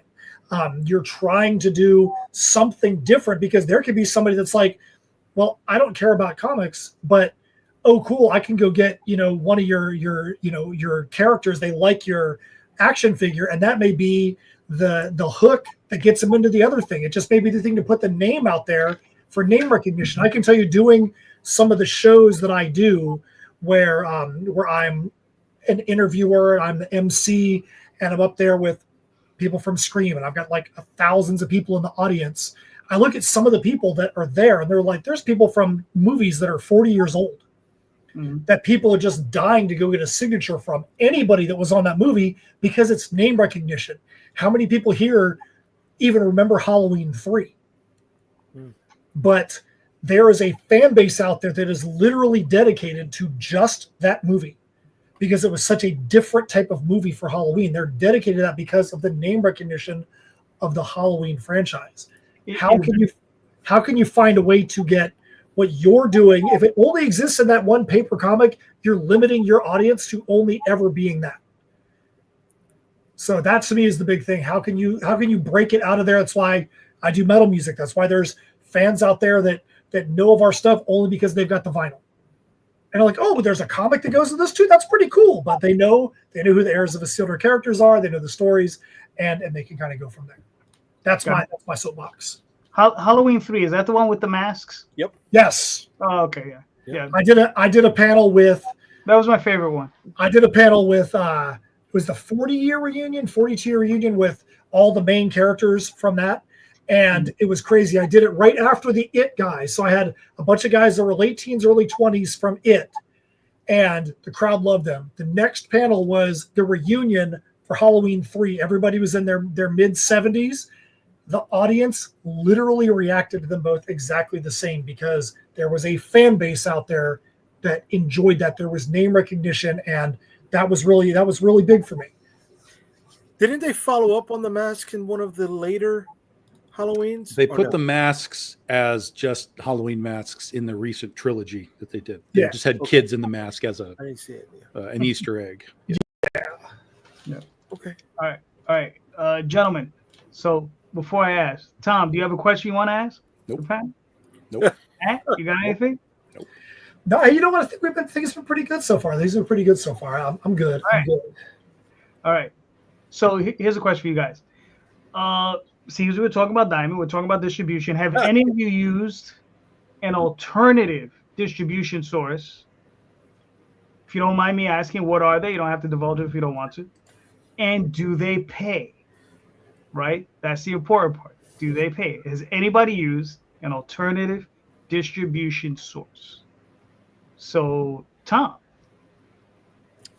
I no, but I knew of some that were like trying to get off the ground, and I knew immediately that this was not going to work. And I still see people now that are like, oh, we're just going to do this. We're going to make this happen. It's going to be this indie distribution. I'm like, yeah, no, that's not going to happen. I know this is not going to happen. And I know looking at you, that's not going to happen. It's so much, like we talked about with Kickstarter, there's so much infrastructure involved, so much impossibility almost to do Kickstarters and make it efficient and really do it well. You're talking about wrangling cats to get people to pay for an advertising magazine. Wrangle the cats of 30 publishers to get their books, in on time and et cetera, et cetera, et cetera. No. I know there are some that exist and have been doing it very, very small quantities in certain regions of the United States. That does exist. But every time I've gotten involved, I've realized it's not going to be worth my time. So I just said no. I'll continue with my direct to customer for the time being, and that's fine. All right, cool. The only thing I've seen, which I wouldn't even call it distribution, is I see a lot of the distributors or a lot of the smaller guys doing eBay auctions, doing whatnot, things like that, where it's still going to be direct to consumer, but I've seen them going that route more than trying to find the next distributor because there's going to be more dollars in it for them and whatnot. And it was very, very strict about how you can sell, when you have to ship, the way money's collected, all that. So I've seen people more going away from distribution and going into that realm than trying to find a new way to get your stuff out there to, the comic book store in Sheboygan, Wisconsin. Nothing against Sheboygan. I didn't even know Sheboygan was a place. So Marcus, what are your thoughts? So that's a yes for us. We are with Ingram who's with where we're going with for distribution. Of course, Ingram is Yeah. Ingram Source is a big major distributor for novels and things like that too. Those are tough because you're typically doing print on demand with them until you can get like a volume to get like a better deal with them. But the advantage is that, and how we're making it work for us is that one, you get to take advantage of the printer network, which is worldwide and comes in at significantly lower price than it would if you were to go to all the comic book printers that we know. Like they beat them flat out every single time. And then I own all that too. So I'm the one who's submitting the files, updating everything, getting my ISBNs, doing everything like that. While they take care of all the listings and getting the catalog updates and getting things updated and everything with the retailers. So our first book that we have in this Twilight Custard. So yeah, you go to Barnes and Nobles, you can get that. You get that at Pals, you get it at Walmart, Amazon, weird places like online, like overseas. I never thought. So it's in Croatia. It's like in Australia, New Zealand, United Kingdom, everything like that. But the tough part of it is, it's still on you to market your book, and you have to understand and have a marketing plan for how you approach it and how you want to do it, because that's going to be limited, of course, by how much time you got, maybe how much money, wherever the case may be. So I'm in the process now of like we're starting to really tune up that thing. Because at first, last year I was like, okay, I did it, see what's working. Okay, we got some sales, things like that. I was getting like my first royalty payments, and then now we're starting to get like our Amazon payments and everything like that. So I'm just trying to see like, okay, how does it work? Where should I be putting the effort into? And surprise, surprise, is Amazon like beats everything out just because of the huge like base that they have. So most of what you move, if you end up getting Amazon listing and they put that up for you, is going to be moving through there. But then you also have other opportunities because, of course, once you're in the stores, they're more eager to partner with you. So if you want to do signings, appearances, go to Barnes and Nobles, have an event, sell some books, get some books stocked, all that stuff becomes more easy for you to do. And then as I'm trying to see, I imagine as you build more of a catalog, that also becomes stronger too for people to do. And it becomes really cool in a way, because one of the things they let you do is build a web link to your catalog, so that if you're going to an LCS, you're going to a bookstore and everything like that, say like, hey, you even got to fucking talk to me. Here's the link. You can go to it. All the stuff is down for wholesale price to you. You can buy whatever books you need to do. They ship to you. Ingram gives you our money, and it's done. You don't have to deal with me. It's not another person. You don't have to worry about invoices or anything like that. You get your books in like, I think, a week. They ship out in. So we're really able to like dial that in and make it work for us. But when you're moving in that marketplace, which is very different from traditional comic book retail and doing things with LCS, because of course you have to do books that are economical for that. So you got to do graphic novels. You got to do hardcovers. You got to have like, a variety of different things you do. I can't put floppies in the Ingram. They're not going to, stuff like that. So, you're stuck with like, okay, maybe this is the avenue that's good for one thing. If I'm going to do single issues, I'm going to keep those, direct to customer and Kickstarter and crowdfund, until I could get those collected together as a trade. And then once I have that, then I have something I can pivot into the direct market. And then if it's something like, say, Slight Return Iberian, like we're doing right now, like Iberian will probably go up, be our next thing that we have available. Because right now it's like, I don't have to distribute my book in order to get everything going. So like I can literally use them as a wing of my Kickstarter fulfillment, have them doing all that, publish my books, take care of all of that. Then once I'm done with fulfillment, I want that to go to direct market. I click a button and put in my ISB code and update my book with the barcode, and then it's off. And that's it.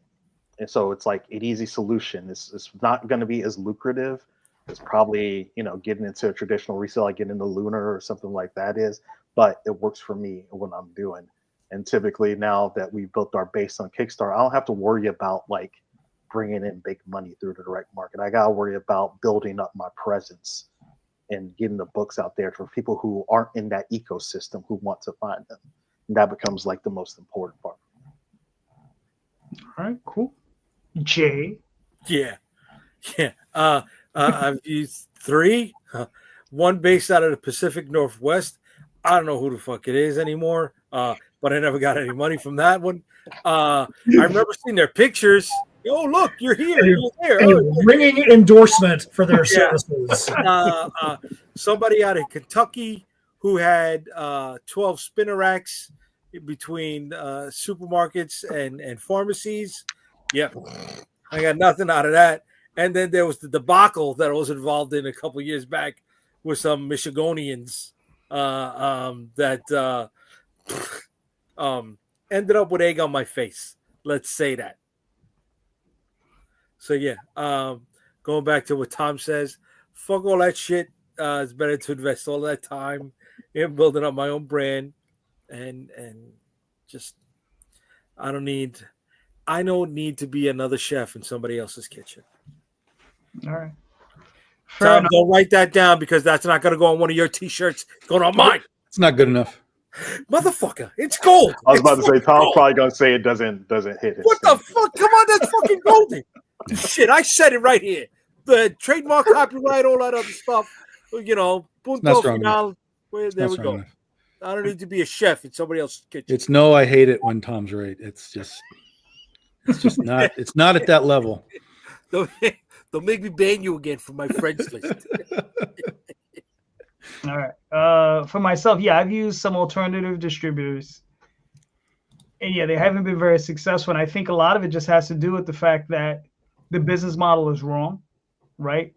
You know, the stuff was on consignment, right? So consignment is a tough business. And, you know, if your book doesn't sell, or if you just randomly put them in a store that maybe not geared towards comics, or even if they are geared towards comics, look, when a retailer buys a book, they're incentivized to sell that book, right? But if you give somebody something, you say, here, just leave this here, they don't have any incentive to sell it, right? You know, it's not like we're selling like Jay's old job, like we're selling beer. It doesn't matter what type of beer it is. You could go stand on the corner in the middle of anywhere and sell beer. Incorrect. Incorrect. Based on experience, you try selling Firehouse Ale to Spanish bodegas that only want Corona. Exactly. That's Spanish bodegas. But let me tell you something. If you stand in the middle of 42nd Street and it's a hot summer day and it's the only fucking beer there, you're gonna sell that fucking beer. You know, as opposed to you, if you have your comics on there, nobody's gonna give a shit. Do you know how real that is? Holy shit! Have I ever told you about my first year at San Diego Comic-Con?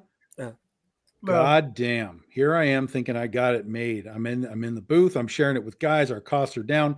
I'm like, I'm gonna go crazy. We had a couple thousand extra second prints of Penny for Your Soul that we printed up for the purpose of standing outside and giving them away at San Diego Comic-Con.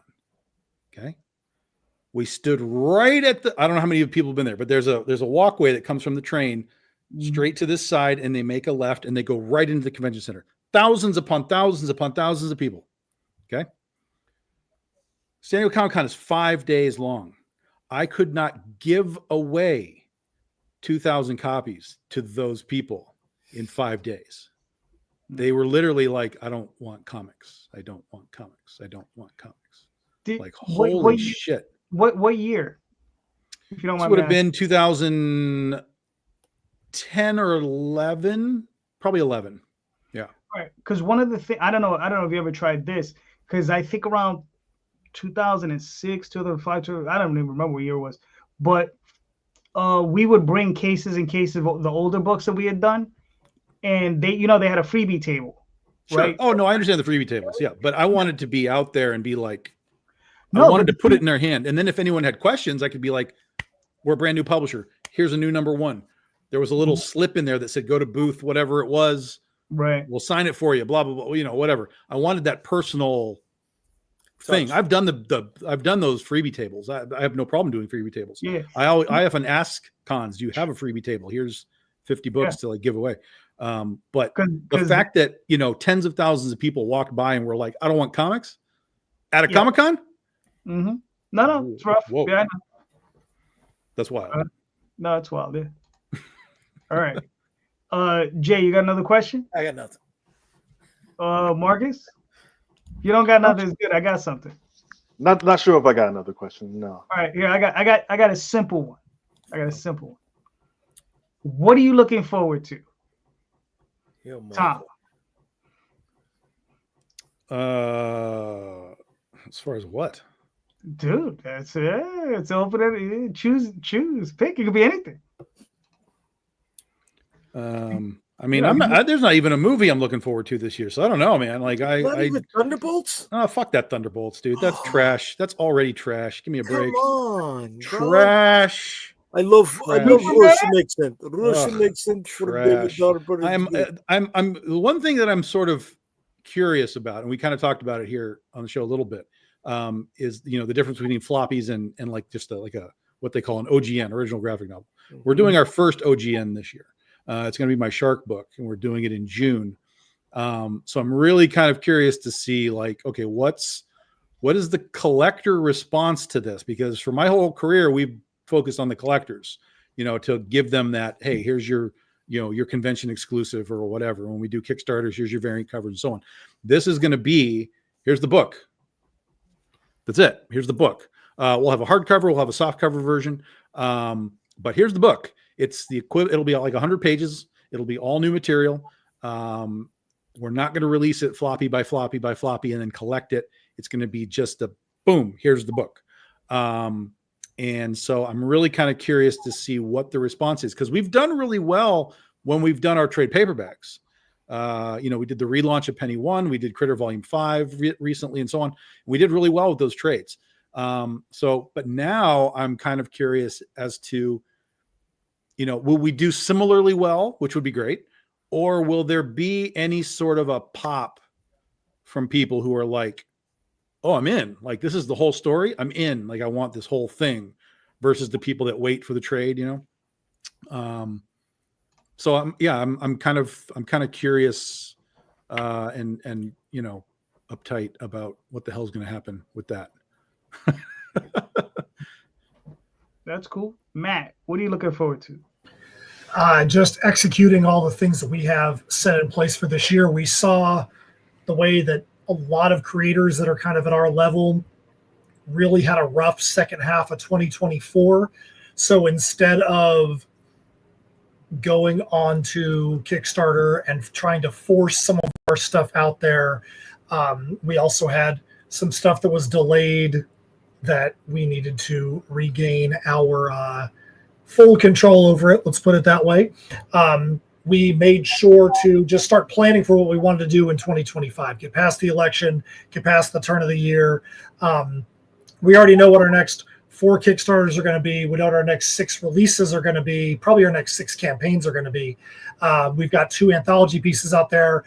Most of the stuff for all 4 of our next Kickstarters is already done. There might be a cover here or a cover there. Might need the colorist to finish something, but a lot of the money that we've had to invest on the back end is already done. So it's going to be nice to see if having these things already done, like we're sitting here on this this live stream, and I've got the Kickstarter campaign up that we're working on, and the next 2, the pages are almost done and supported and submitted to Kickstarter for approval. Or, I mean, not every single piece is there, but you know, at the point where we can at least do that. It's not like it's, hey, the thing is launching in 3 days. I've still got to go put 50% of that page together. It's like 90% of the pages there. So that's what I'm looking forward to, seeing if those things, if there's going to be any fruits to the labor of all the stuff that we kind of like pushed into the 2025 calendar. Cool. Marcus, what are you looking forward to? Whew, I mean, there's a lot in both media and in the comics world. I'm really looking forward to Daredevil Born Again. Looks freaking dope. And I actually been going back and watching the original Netflix run, because I didn't realize it had been 10 years since it came out. I forgot so much of it. So I've been getting myself reacclimated with it. So that's cool. And in terms of the comics world, it's like God, there's like there's a lot of stuff I'll talk about on like Facebook and my personal accounts and stuff that I might not share on like the official pages and like Instagram and Twitter and stuff like that. So we got a lot of new stuff coming up this year. Thankfully, not too much new stuff, so it's all very doable, achievable, and I'm not gonna bend myself into a pretzel trying to get everything out. But we got new creators, more talent coming in. More people we're working with, working across the aisle on a couple of things of, stuff that's already been on Kickstarter and people familiar with, stuff for some of my buddies that, we're going to be publishing now and we're getting into. So it's really like, I don't want to, say it's like going to be a transformative year, but it kind of is because we're doing things a little bit differently. And like we have one book in the direct market. By the time we get done with this year, we'll have, I think 5 more added to that list, 5 or 6 more. So we're going to have Iberian coming up soon. We'll have Nobody's Princess, the 4th one. That's going to be one of our next campaigns coming out. That's going to be collected into graphic novel trade. That's going to be coming out. We're going to have probably like a retool on Little Deaths because that's already of graphic novel side. So we'll probably just be adding like some new stories and things to that. Have that coming out. Finally got my Critical Mass anthology done. So I'm like working on the last of the updated print files to get new proofs and finally get that out. So it's like, a lot of backlog that we had coming from 2024 is going to get out. And then we get into like all the new stuff that we're doing too. And then on top of that, we have basically like a UK branch of Odyssey that's working out as my assistant director starts taking on more projects over there too. So now it's, taking advantage of being able to, not just be so insular and doing everything myself, but having someone that could finally be Marcus somewhere else and like, lead some projects and some teams and help get some things out there that's going to be like really transformative for us. And I think just on top of that, just kind of like knowing where we want to be, because it's got to the point where it's like, I don't really even like calling myself like a publisher too much anymore because I don't really operate by the traditional publisher standards. Like Tom was saying earlier, like publisher's not going to get your books together for you. They're not going to do this and they're not going to do that. Like those are the things I've been doing literally since I started and we've been making comic books. Like my team just hands me work. Sometimes there's no letters. Sometimes I end up being the letter. Sometimes I'm the colors. We really got this like bootstrap thing where we get everything together. But like my creators know, if I make the book and I make it quality and I hand it over to Marcus, Marcus is gonna take care of the rest and everything's gonna be good and he's gonna handle everything. So we're becoming really like more of a like co-op, almost. And actually we are in official terms. Like we're, a couple of my team members, they are rewarded with actual like stake in Odyssey Comics and, get a cut of everything that we do in return for, the effort that they put forth in helping me get everything out. So, I'm really trying to just shake off more of the old publisher thing and become more of a collective, I guess you could say. So I'm using a little bit more of, I would say, is the approach that people do in like independent music and independent film, which has also always been weird to me because I'm like, having been in both of those things and been in indie comics now, it's like it's really weird how indie music and film operates compared to like indie comics. Like we commoditize like our art form and our media a lot more than they do. Like musicians and like filmmakers, they do stuff for no money. They just get together. They just want to work with people who are on the same vibe, same wavelength, to make something cool together because they understand the process is mutually enriching and helping everybody get to where like they want to be. Like that's how they do things. And indie comics is we use basically the same philosophy that the big publishers have, but we tend to do it on a smaller, messier, less organized scale. it ends up getting us in trouble a lot. So not that everybody's that way, but that tends to be the way it is more often than not. So it's also always very different to me. So I'm trying to, I don't know, shake things up a little bit and hopefully, change some things so that we're better and be hopefully, somewhere places people they can go. That's like that's always been my effort with Odyssey, is to try to be a publisher that wasn't like a publisher, so to speak, but really try to own that a lot more this year. And so far from what we're doing, that's been a result of that is really good stuff that I'm like really excited about. Just like I get the books in, I want to go sleep with them. Like, I'm holding on to them, they're like right here, like in front of me, like at my desk, and I'm looking at them all the time and stuff. Like, I'm just like, I'm a fan of what I'm doing. And that's why I know like I'm on the right path and I'm feeling good, because I am personally, as a comic reader, just really enjoying what we're doing on top of being like the actual person that publishes it. And that's that makes me feel good. I'm happy with where that is, wherever it takes me. All right, cool. Jay, what are you looking forward to? Well, I'm looking to running back my campaign on the figures. Thanks for bringing it up before, Matt. I've got a few more of the prototypes in. I will have more coming up, but here's some of them. We're gonna bang it out, and we're gonna be at Joe Fest in June, which is gonna bookend my campaign for these figures, and I can't wait to go down there. I'm actually driving down instead of flying like a moron, but it's going to end up changing my approach to how I'm going to exhibit at the event. And I've got 2 different podcasts booked already just for toys. It's a different market, and I'm a hell of a lot more informed now than I was the time before. And I'm excited. I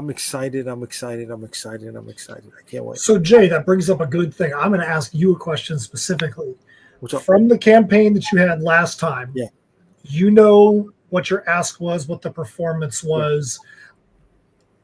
What did you learn from that? What are you going to do differently this time to try and make your campaign be successful this time where it wasn't the last time? So it's already started. One, being involved a hell of a lot more in that community. I was not prior. And not just being involved by being a dump farm and posting my stuff, engaging the people that are in there, meeting them, talking to them, getting to know them on a collector's level. I know it sounds fucking weird and basic, but it's working, right? It's gaining that recognition that hopefully can translate when I launch, and makes me more aware in their mind that this product is going to be there. That's 1. 2, I didn't have all the prototypes ready. And it was more geared towards the superhero line than it was to the, I guess, Dungeons and Dragons style line, right? What popped was not the superheroes. It was the demons. And it was the creatures. And we are leaning more into that. So there are going to be a few more surprises. It is not just going to be the 3 troop builders that we had for the demons. There are going to be more, at least 1 more, but others prep for the stretch goals if we can get to that. And having that done in advance is costly, right?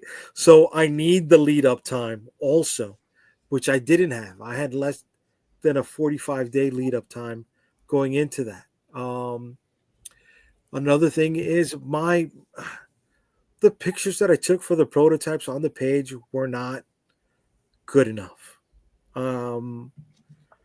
So that's another thing I'm changing. I got the little spinny wheel. I got the photo booth, right? So I can isolate them, not have them mired by what's going on in the background. Just make it these figures alone.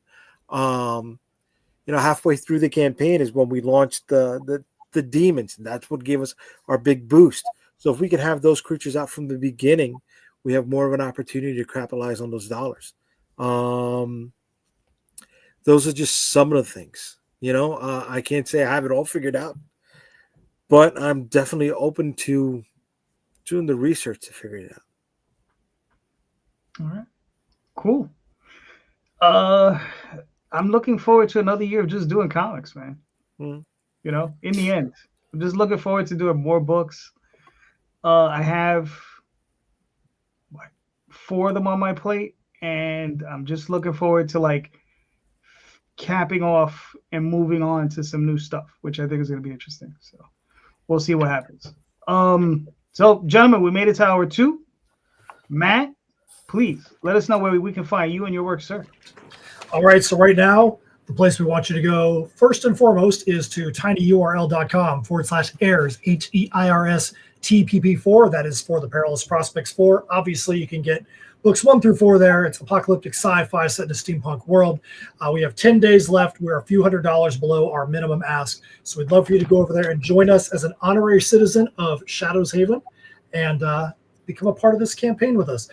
If you want to see what we do outside of Kickstarter, you go to linktree.com/InSymmetry Creation. That's INSYMMETRY Creations. All of our links are there, including our metal music, all of our different titles that we do, Webtoon, our columns, Steph's movie and horror culture and geek life articles. Everything is there. You can see our show schedule. And but yeah, that's where the two things are. You can go to tinyurl.com/AirsTPP4 and linktree.com/InSymmetry Creations. All right, cool. Tom, where can we find you and your work, sir? BigDogInc.com, and we're on all the socials. If you're on TikTok, we're on TikTok. There's nothing really there. It doesn't matter. But we'll be launching Critter on Saturday. It'll be Critter number 25 for the series, wrapping up volume 6. If you're not familiar with Critter, you'll get all the previous books, trade paperbacks, and so on together, so you can catch up quickly. We're going to be doing a launch party, Madison Heights, Michigan, so basically right near Detroit, at Comics and More. Chris Brown has always been great with us, so we're doing a store signing / launch party. There's free comics there. We're going to have free food there. So if you're in the area, come hang out, chill out with us for the day. January 25th, this coming Saturday. All right, cool. Marcus. By all means, go to odysseycomics.com and, of course, check us out on Kickstarter for Slight Return, launching this Tuesday. Nice. Jay. Unstoppablecomics.com is where I live. You can find all my social media links there, and new information on what we're going to do, where we're going to be. So that also includes not just the Joe Fest on June 20th, 21st, and 22nd, but Industry City Comic Fest here in Brooklyn on April 25th and 26th, and New York Comic Con Columbus weekend. So far, that's what's on the docket. There could be, hopefully there's more. All right, cool. I'm JD Calderon, so you can find me on Facebook, Twitter, Instagram, all those different places. TheOswaldChronicles.com, TallTalesOnline.com, and pretty soon back on Kickstarter. Actually, it'll be on Friday, so I will be running another campaign on Friday. So that's for the Oswald Chronicles. One plate, casting queens, making homes in full color. So there you go. So thank you very much, everybody, for being here tonight. Guys, you're all awesome. Carissa, please feel better. I hope everything goes well. Please, everyone, go check out the links in the show notes. Everybody here is producing books. All these books are fantastic. Please click on those links and buy some books, because everybody here needs your help. Everybody here is creating, like I said, fantastic books. So please go check them out. They all deserve your support. So thank you so much, everybody. And just remember, read more indie comics, especially ours. Have a good night, everyone. Thank you. Later. Later.